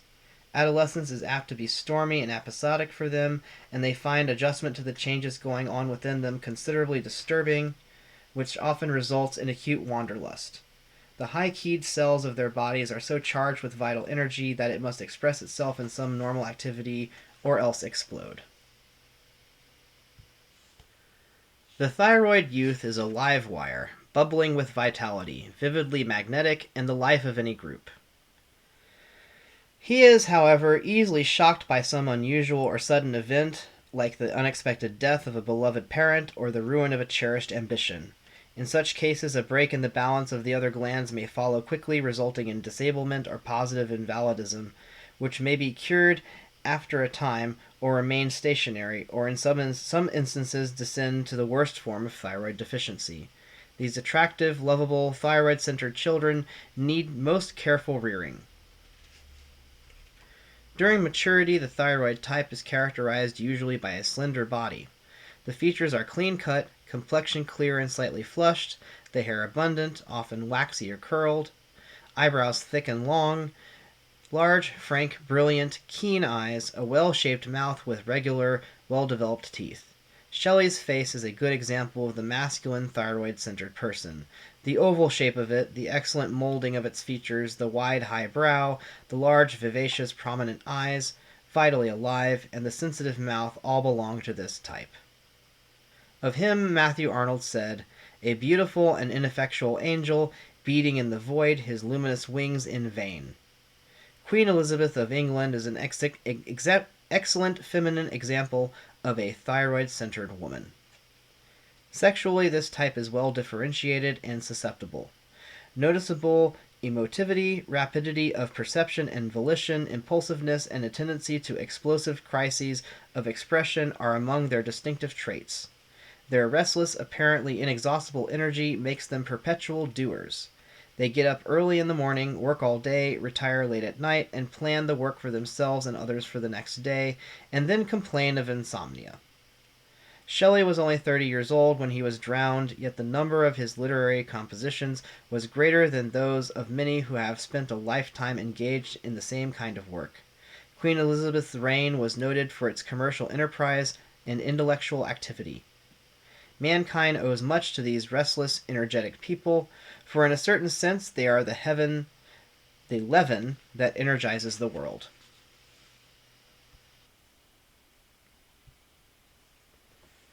Chapter 6. Pituitary Personality Type. The pituitary body. The pituitary body, or hypophysis, is a lump of tissue about the size of a pea, situated almost exactly in the center of the head, at the base of the brain, and just behind the root of the nose. It hangs suspended from the underside of the brain like a cherry from the limb of a tree. It is a grayish-yellow color.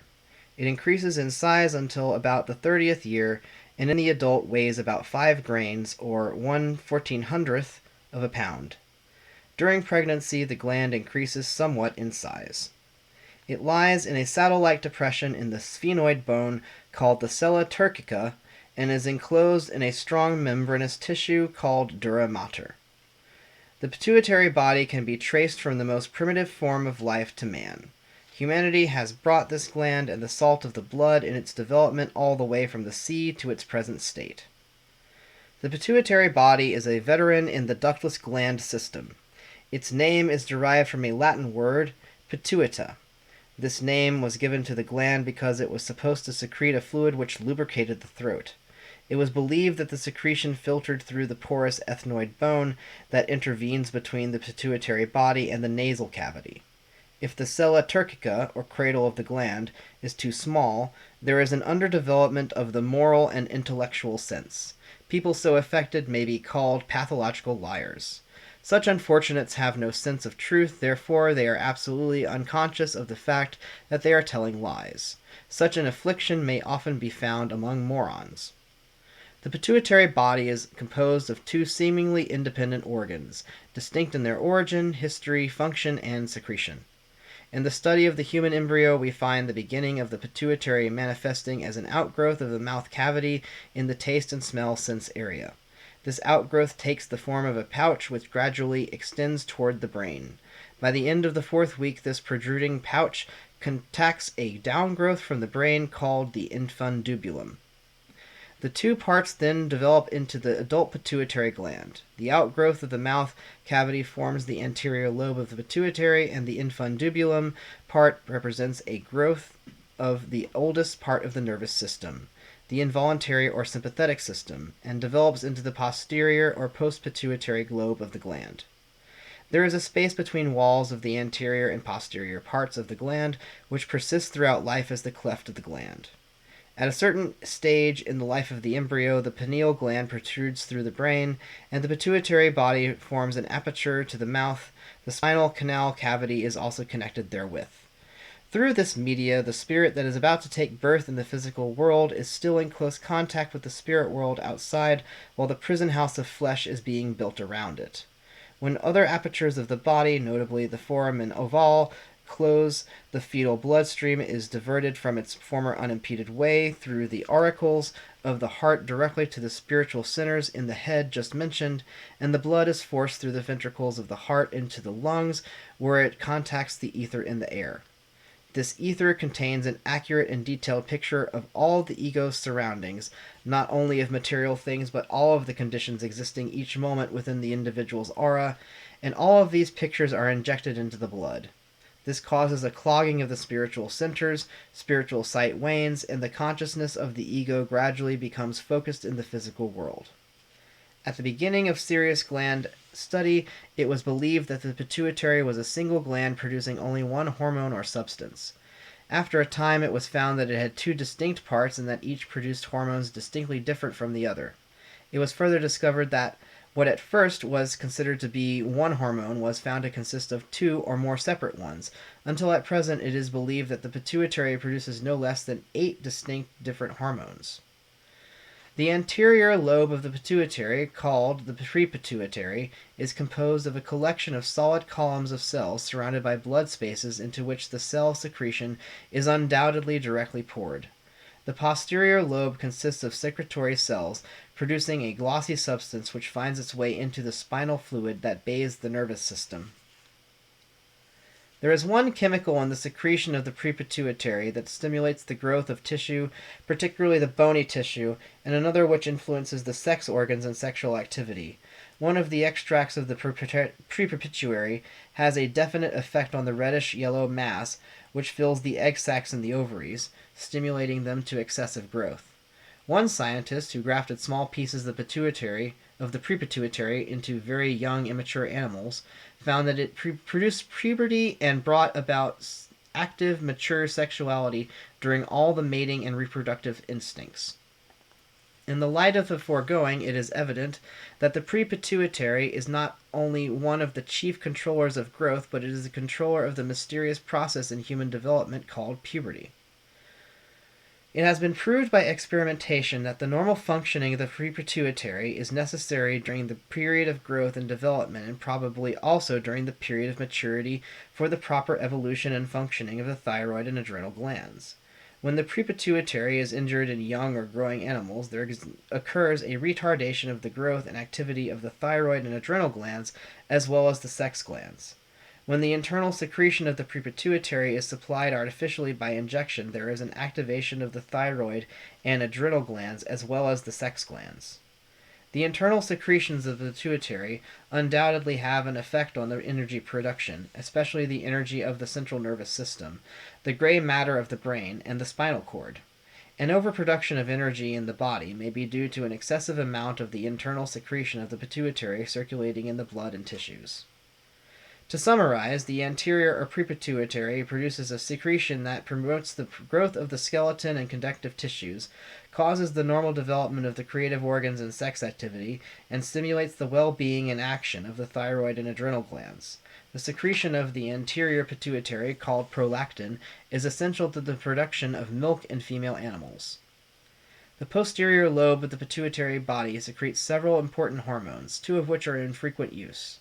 One of them, called pituitary, has a powerful stimulating effect on the pregnant uterus and is frequently used in cases where labor is slow and ineffective. The other hormone is called pituitrin. In general, this secretion controls the tone of the tissues of involuntary or smooth muscle fibers of the blood vessels, and the contractile organs of the body like the intestines, the bladder, and uterus. When injected, it will slowly raise the blood pressure and keep it raised for some time, and it will increase the flow of urine from the kidneys and milk from the breast. It will also cause an intense continued contraction of the bladder and uterus. It is believed to control the salt content of the blood, on which its electrical conductivity and other properties depend. Normally, there is a certain fixed ratio of salts in the blood which keeps them, the salts, like the ratio of seawater. It has recently been proved that the blood pressure rising effect is due to one internal secretion of the post-pituitary, and the contracting propensity is due to another constituent in the secretion.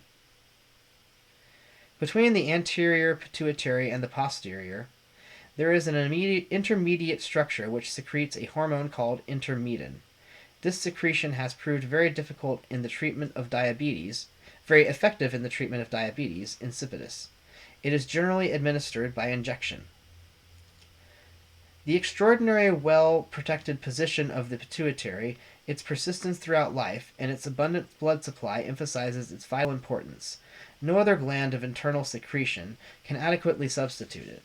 Its complete removal means death in 2 or 3 days, with a peculiar lethargy, unsteadiness of gait, loss of appetite, emaciation, and fall of temperature, so that the animal becomes cold-blooded, its temperature the same as the atmosphere around it. If only a part of the anterior lobe is taken away, there occurs a remarkable degeneration of the individual, a fatty degeneration with a tendency to inversion of sex. A singular drowsiness, dry skin, loss of hair, dull mentality, sometimes epilepsy, and a noticeable craving for sweets appears. If a part of the anterior lobe is removed from a puppy in infancy, there is a marked hindrance or slowing of growth, dwarfs that are artificially created. Pathologists have shown that in several true human dwarfs the pituitary is rudimentary or inadequate. All this is evidence that the skeleton is directly under the domination of the pituitary.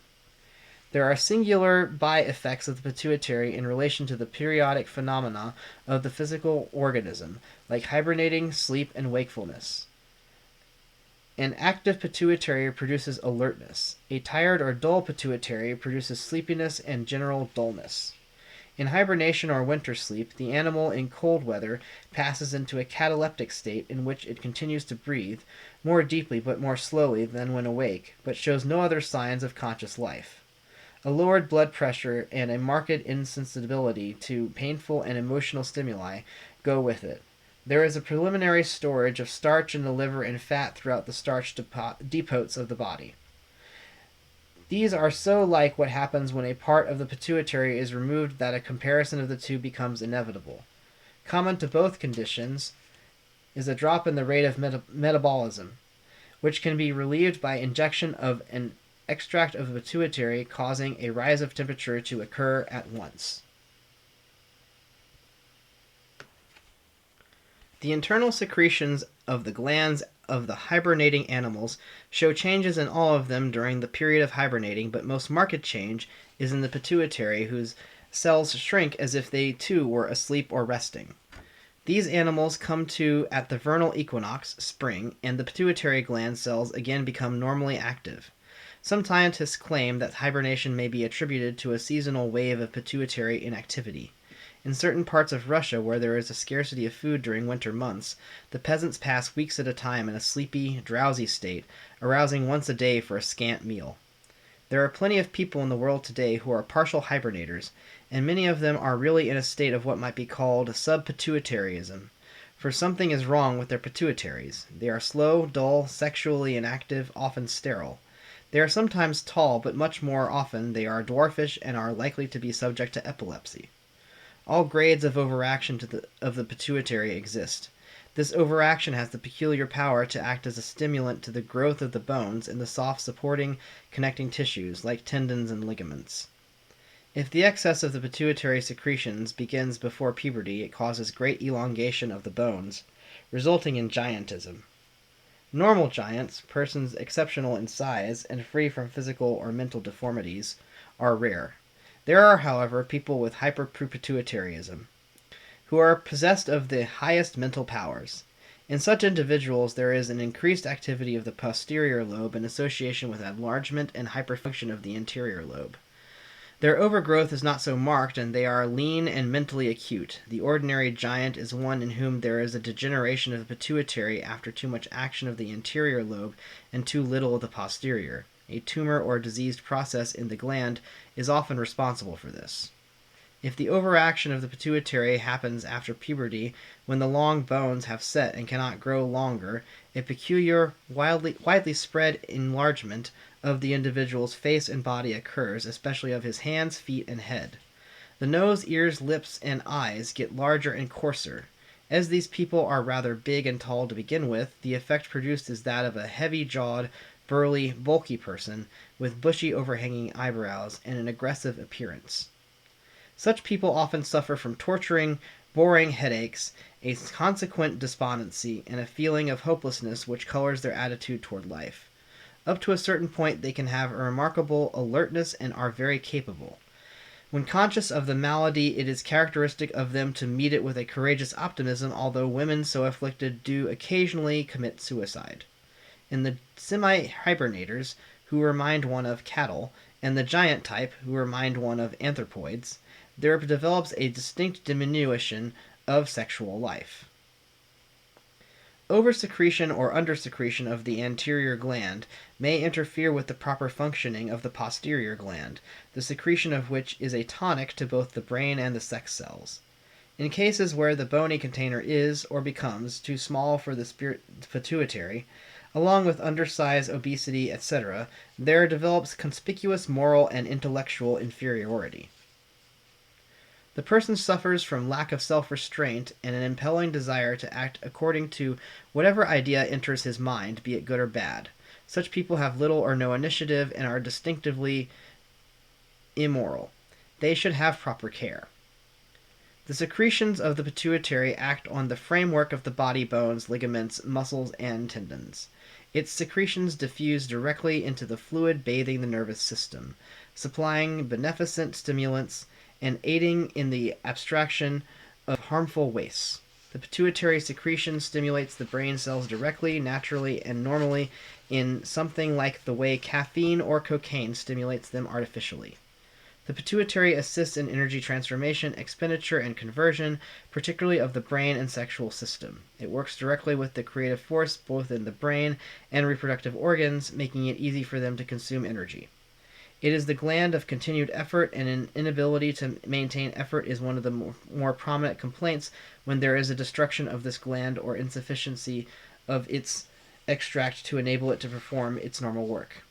Overgrowth, undergrowth, and normal growth all depend on the normal functioning of the pituitary in relation to the brain and reproductive organs. The prepituitary, 1. Stimulates growth of skeleton and supporting tissues. 2. Influences reproduction organs and their activity. 3. Stimulates excessive growth of contents of egg sacs and ovaries. 4. Produces puberty. 5. Injury to it causes retardation of growth in young. The post-pituitary, 1. Secretes pituitrin, which controls tone, vigor of flat, smooth muscle fibers of bladder and uterus. 2. Raises blood pressure. 3. Increases flow of urine and milk in breasts. 4. Tonic to both brain cells and sex cells. And 5. Increases heart contraction but decreases force of systole. Pituitary types of personality. The pituitary body is a feminine masculine gland. The feminine pituitary type is dominated by the post-pituitary lobe of the gland. The masculine type is dominated by the anterior lobe of the pituitary. The feminine pituitary type expresses tender emotions and refined sentiments. The skin is soft, moist, roseate, or creamy, hairless, and flushes easily. The brows are high, the eyes are large and prominent. These people are fond of children and are in every way most womanly. They are of medium weight, well-formed, medium-sized hands and feet, well-modulated voice, fond of good poetry and music, and have a sensitive face, are much interested in the welfare of mankind. They are womanly with a suggestion of masculine force. Mary, the mother of Jesus, is a good example of a well-balanced feminine pituitary type. Florence Nightingale also belongs to this class. An over-predominant post-pituitary in a woman produces one who craves excitement, constant change, and has a desire for some kind of new pleasure every minute. These women are excitement-mad and thrill-crazy. The masculine pituitary type has superlative brain tone and action, a good all-around mental growth, and the ability to govern. Generally, this type is tall, about 6 feet, the ideal virile type, with a well-developed, strong frame, firm muscles, and hands and feet proportionally sized.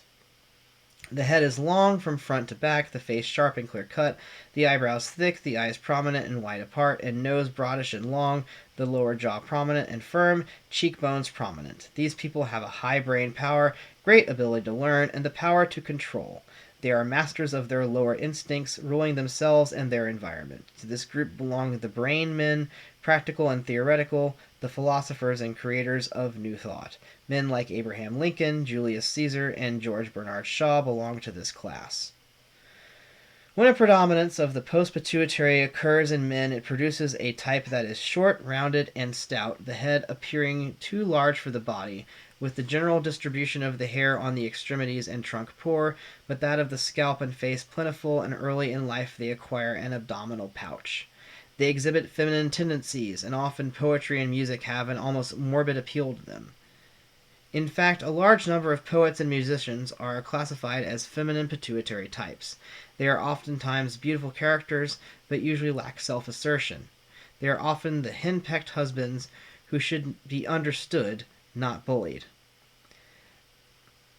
The anterior pituitary dominating in women produces a masculine type and counteracts her natural feminine trend. It inclines her to be large, spare, and bony, gives her a protruding jaw, broad teeth, thick skin, a hairy body, and large hands and feet. However, it does give her a brilliant intellect which oftentimes creates despair in the minds of her masculine associates. Such women become the aggressive type and fill men's places in the business world. These women also need understanding and not ridicule, and sarcasm, which is usually directed toward them. Thrice blessed are the men and women who have normal, balanced pituitary glands. Chapter 7. Pineal Personality Type. The pineal gland. The pineal gland is most astonishing in its nature. As its name implies, it is a cone-shaped body, Conarium pinealis, pine cone. It is reddish in color, about a half-inch in length, and not much larger than a grain of wheat. It is attached to the roof of the third ventricle of the brain. It weighs about 2 grains. It is hidden away at the base of the brain, to which it is attached by the hollow pineal stalk, in a tiny eave behind and above the pituitary body. It is composed in part of nerve cells containing a pigment similar to that present in the cells of the retina, which is an expression of the optic nerve, this strengthening the argument for its ancient function as an eye. The lower part of the gland points backward. The secretion of the pineal gland, called pinealin, acts as a restrictor for all the glands of internal secretion. By its checking activity on the other endocrine glands, it gives the baby time to grow in bulk, which is the chief business during the first 2 years of its existence. During these 2 years, the baby should quadruple its birth weight. The pineal acts as a sort of general supervisor over all of the other glands. The accepted belief of the 19th century anatomists was that the pineal gland was a useless, wasteful, space-consuming vestige of a once important structure. For a long time, in fact up to a few decades ago, the pineal was believed to have no present function at all, or at least no ascertainable one. That it might be a gland of internal secretion was a popularly despised theory. Late observations, however, have returned the pineal to muscle function. There is a singular muscle shrinking and deforming disease known as progressive dystrophy, the cause of which has been an unsolved mystery to the medical profession. By means of the X-rays, late studies of the pineal in relation to this disease have shown it calcified, that is, buried in lime salts, which signifies that where it is weak, no longer functioning, the muscles do not receive the proper amount of nourishment. It has further been discovered that the pineal regulates the coloring of the skin by varying the degree of light ray function. That is, it controls the reaction of light on the pigment of the skin. It is the light within that reflects the light without. The pineal also produces the normal physical and mental development of the brain cells and the normal development of the cells of the organs of reproduction. The rich blood supply of the pineal is suggestive of its active functioning, rather than that it is only the persistence of a vestigial organ which during the course of evolution has outgrown its original use. To summarize, the pineal gland secretion 1. Prevents a too early sex development in the child, and therefore promotes normal puberty. 2. It favors activity of the creative force, which tends to develop both the brain and the organs of reproduction normally. 3. It gives the vigor which tones up the muscles. 4. It influences the body by varying the degree of light ray reaction, that is, it controls the susceptibility of the body to light. 5. It influences the skin pigment by causing a marked transparency of it due to a contraction of the pigment cells. The pineal type of personality. Generally speaking, the pineal gland is masculine, but there are some women who come under its domination, as we shall see when we take up the study of the spiritual activities of this organ. The typical spiritual pineal type is tall and has a well-built figure. The shoulders are square, and the body gradually tapers to the feet. The forehead is high and broad. The eyebrows are inclined to be straight, not too heavy, and are well-shaped. The large, expressive, wide-open eyes are usually a deep blue, which, regardless of color, emit a glint of divine fire. The nose is quite Grecian in shape. The lips are medium full with a slight curve. The chin is well formed and prominent enough to show real strength of character, yet it is in excellent alignment with the other features. The neck is medium-sized, set on broad, shapely shoulders. The hair, usually light brown, is abundant and has a glossy sheen. As a whole, the figure is manly with a suggestion of feminine charm. The artist Raphael was a perfect example of the spiritually developed pineal type.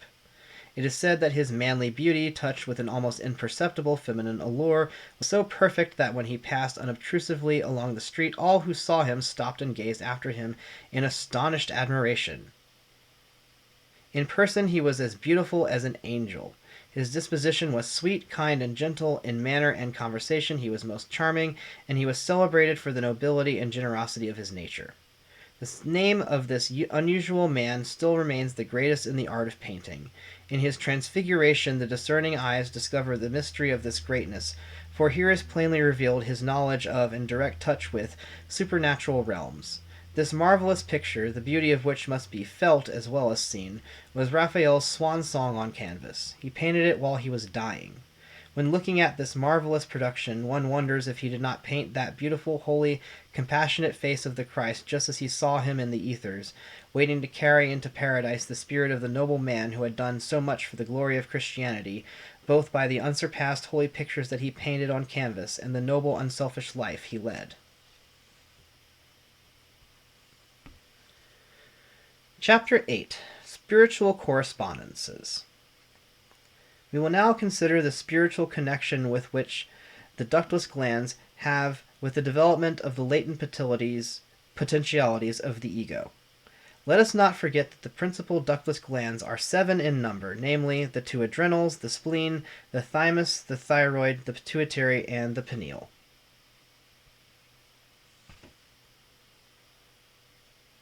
Max Heindel tells us that these glands have a great and particular interest for the occult student, and that they may be termed the 7 roses on the cross of the vital body, for they are intimately connected with the occult development of humanity.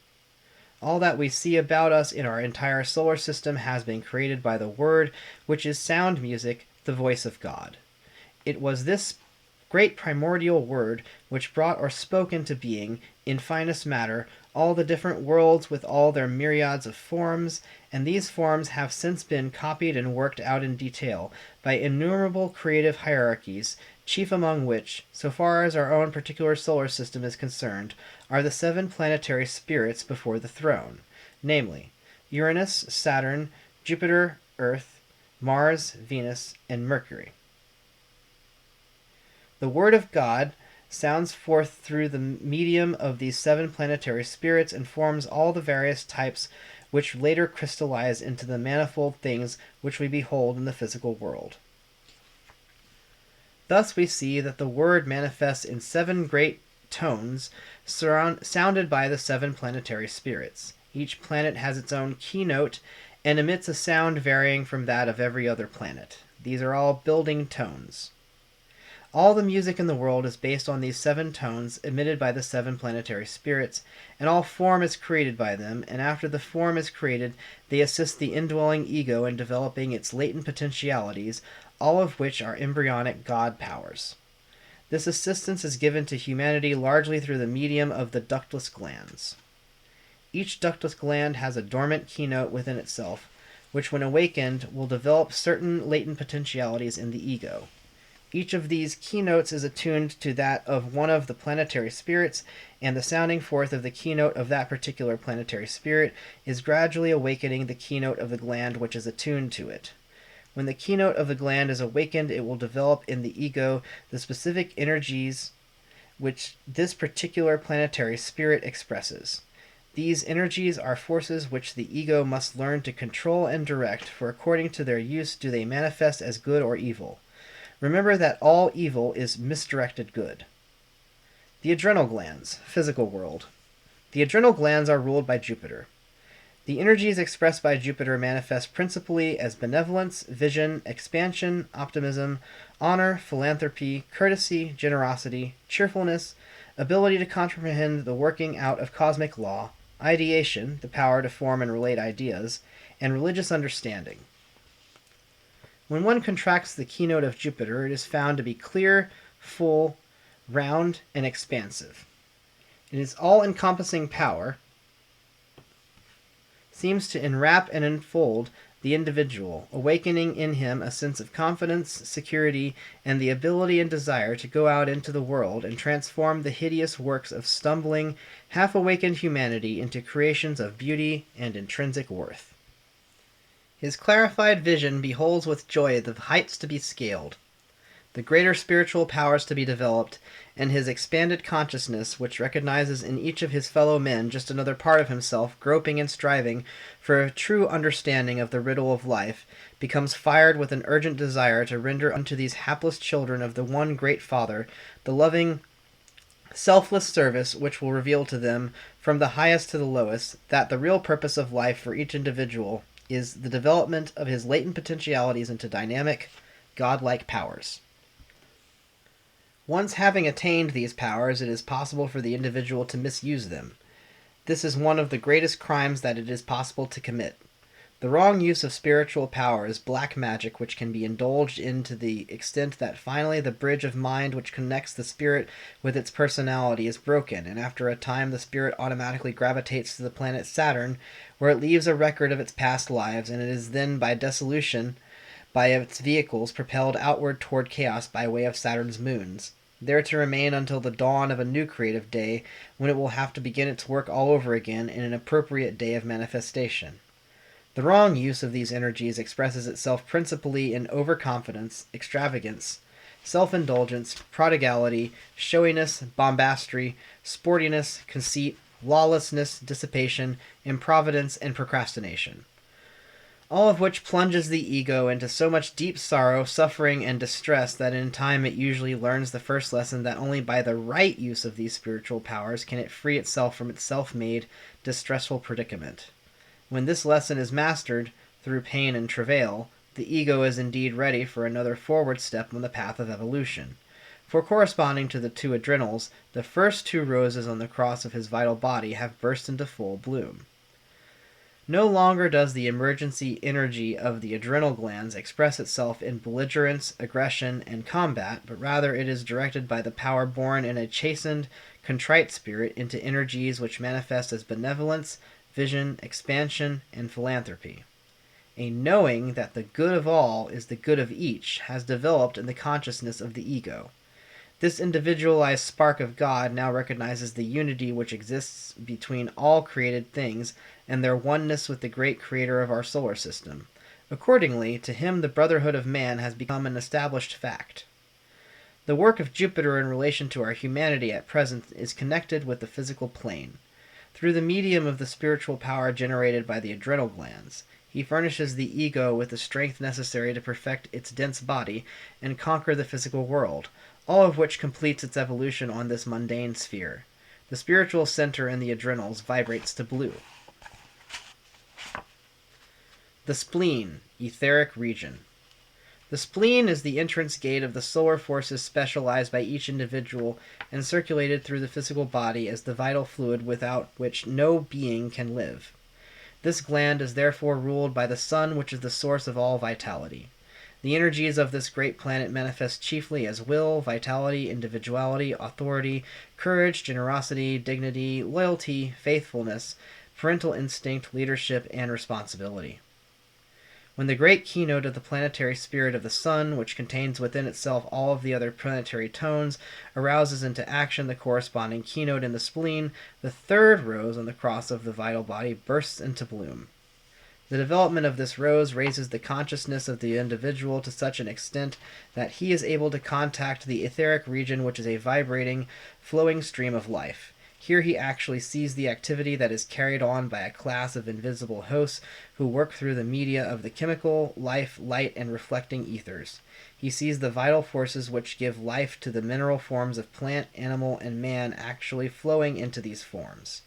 He sees the work of the forces that cause assimilation in the body and the process whereby they extract into different nutritive elements from the food and incorporate them into the bodies of plant, animal, and man, and he watches these same forces expel from the body the materials which are unfit for use. He learns that these processes, like all others which are independent of man's volition, are wise and selective. He learns of the activities of the nature forces which work in the life ether, making it possible for parents to bring children into the world.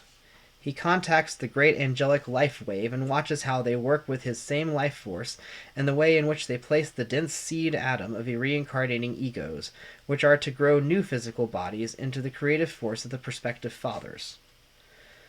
He learns how the nature forces in the light ether produce heat in the blood and how they operate the sense organs, making them capable of distinguishing sight, hearing, feeling, tasting, and smelling. This same development enables the individual to contact the reflecting ether and see the pictures contained therein. In contacting this ether, he discovers that it is through the activities of a certain class of nature spirits that the ego is able to make thought impression on the human brain. While examining this ether, he contacts those subtle powers of the spirit known as the conscious and subconscious minds, and in time he learns how to strengthen the first and read the records contained in the second. While exploring the etheric region, the individual contacts egos who are reviewing their after-death panorama and learns definitely just what the process is. The new powers developed by the individual enable him to see the gnomes made of ether that work with the soil, and the fairies which work with the flowers, and he is able to watch these little creatures extract coloring matter from the light ether and build it into the various blossoms just before they are ready to burst into bloom. He is also able to see the sylphs in the air and follow the process which they use in bringing about windstorms or zephyr breezes. He is able to see the salamanders who start all fires, and he can study their activities which produce the lightning and send it flashing in zigzag tongues of flame across the blackness of an inky sky. To summarize, the powers developed through the influence of the sun upon the spleen open up to the individual the entire etheric region and make it possible for him to contact consciously all the denizens which inhabit that plane and see the kind of work they are doing there as well as that which they are doing on the earth. When these powers have been developed, it is possible for the individual to put them to wrong use. He may get so enamored with himself that he becomes arrogant, overbearing, ostentatious, proud, pompous, domineering, a veritable despot. But if he does, again, he reaps a harvest of sorrow and suffering until at last, humble and contrite, he becomes a most valuable server, ready and eager to apply his knowledge to the betterment of the world. The spiritual center in the spleen vibrates to gold and yellow. The thymus gland, desire world. Venus controls the thymus gland. The emotions are developed by the Venus love ray. The seat of the emotions is the desire body, and the desire body connects the individual with the desire world. When the keynote of Venus arouses into activity the keynote of the thymus gland, the individual develops the highest form of love, artistic ability, beauty, harmony, cheerfulness, charm, attraction, cohesion, and coalition. The wrong use of these powers expresses itself as sensuality, dissoluteness, vulgarity, slothfulness, sentimentality, vanity, and inconstancy. Again we sound the warning that spiritual power, when once developed, can be used for evil, and that the unfailing result is always disaster for the wrongdoer.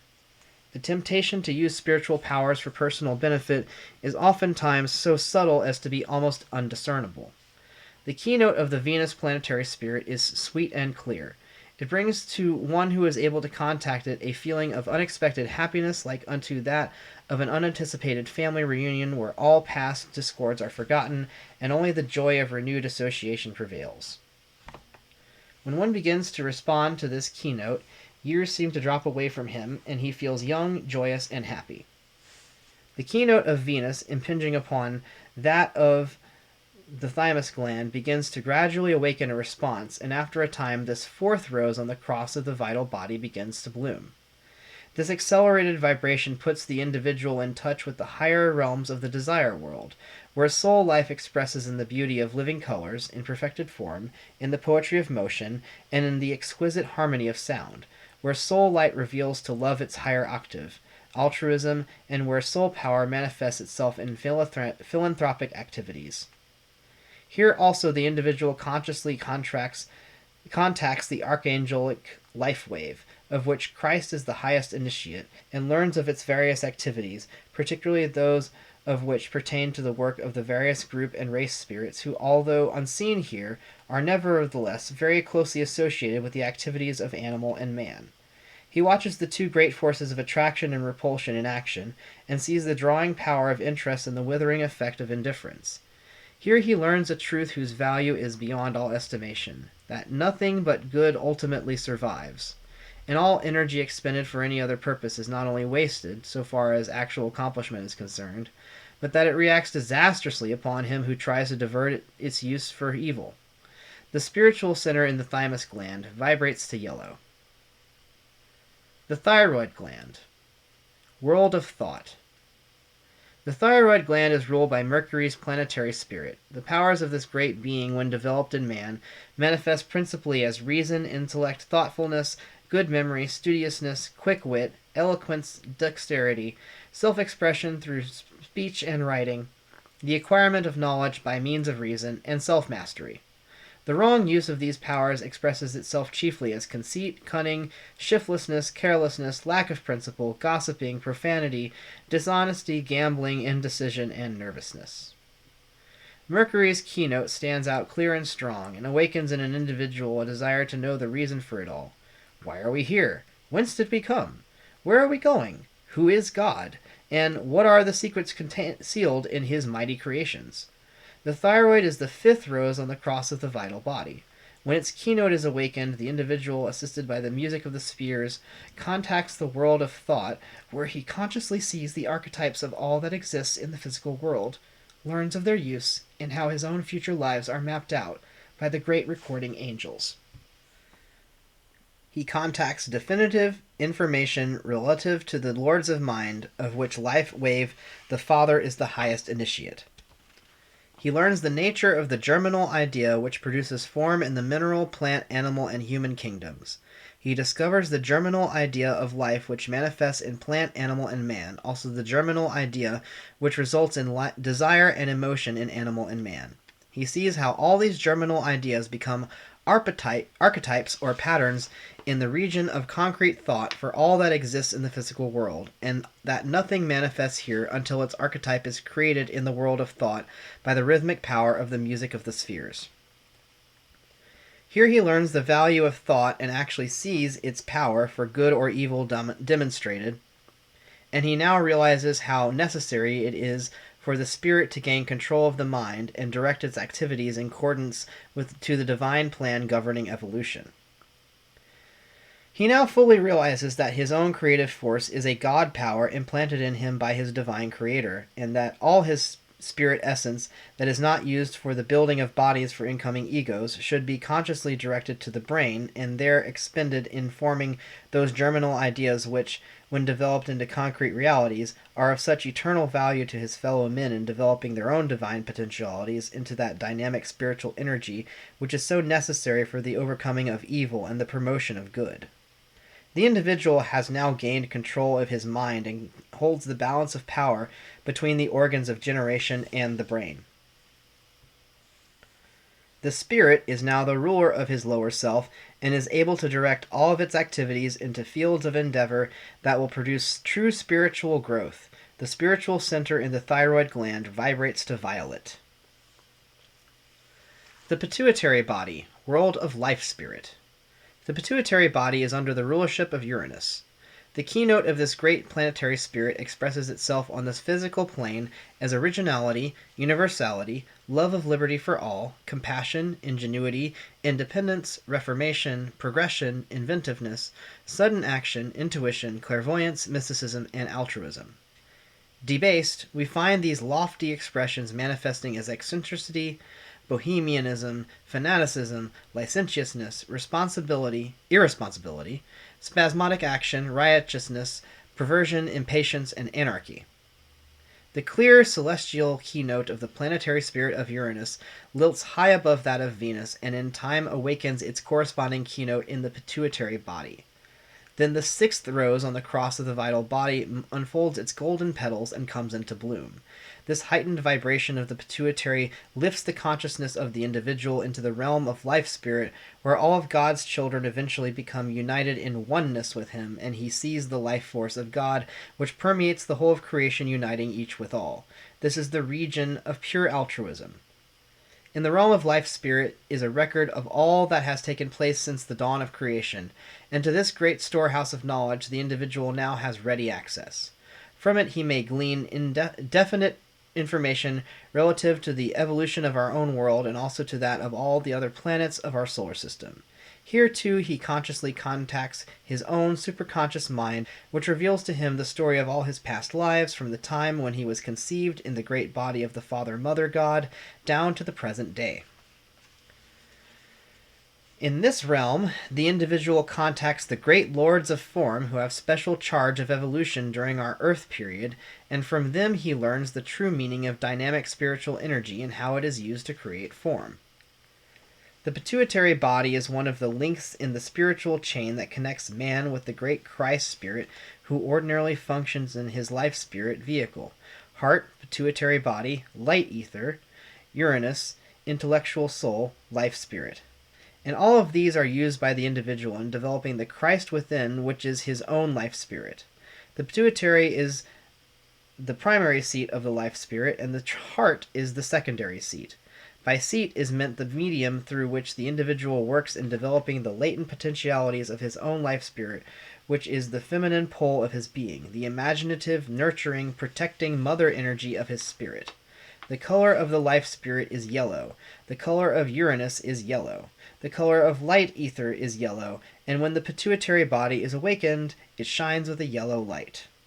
The pituitary body is closely connected with the mystic path leading to initiation. Thus it is clearly to be seen that the arousing of the pituitary body into action is one of the most important accomplishments to be obtained in the development of the feminine love-wisdom powers of the spirit. The pineal gland, world of divine spirit. The pineal gland is ruled by Neptune, the light bearer for the spiritual sun, which is the Father. By nature, this planet is occult, prophetic, and spiritual. Intellectuality, ruled by Mercury, lifted humanity above the animal and made man man. Spirituality, ruled by Neptune, will in time raise him above the human state and make him divine. Neptune manifesting on the physical plane results in knowledge above reason, yet explainable by it, contact with superphysical entities of all degrees, spirituality, inspiration, clairvoyance, prophecy, devotion, ability to contact celestial music, ideation, will, occultism, philosophy, divinity, the initiator. Debased, we find its abnormal expression appearing as delusion, chaotic mental conditions, morbidity, incoherence, unreliability, vagueness, scheming, spirit obsession, intrigue, and black magic.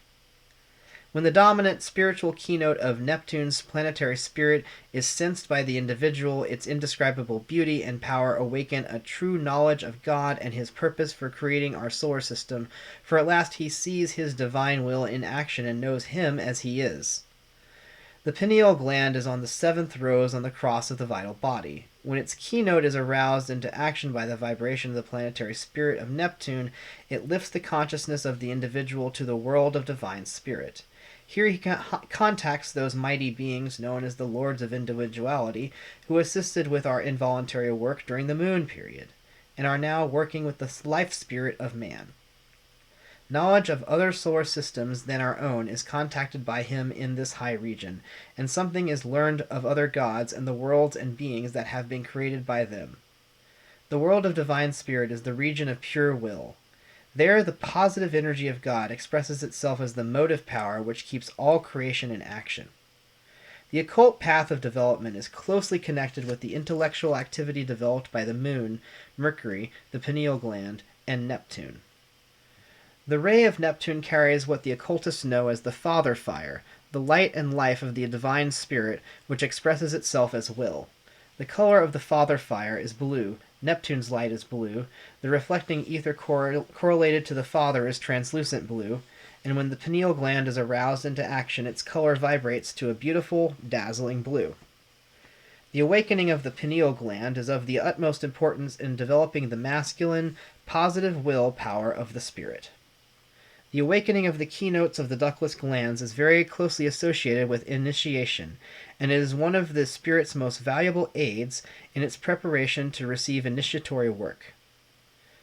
3 great lessons have been given to man to assist him in his development. The first one was presented in the form of pictures and images, which represented the physical powers to be developed by humanity in order that they might conquer the material world. The second was given by Jehovah God and delivered to the people by Moses. This lesson was embodied in laws in the form of the 10 Commandments. These laws work directly on the desire body and assist the individual in gaining control of it. The third lesson is initiation brought to us by the Christ Spirit, the Lord of Love.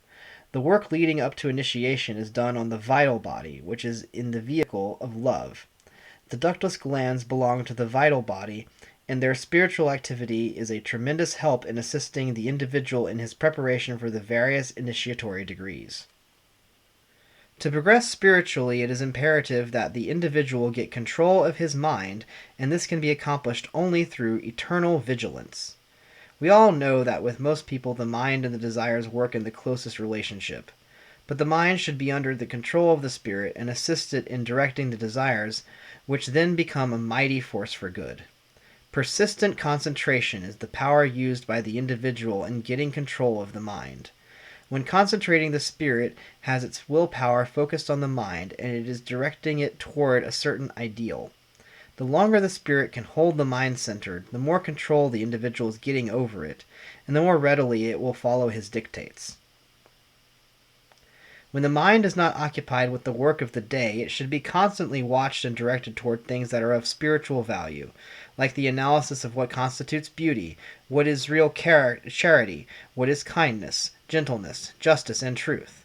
The spirit cannot get control of the mind by expending just a little effort.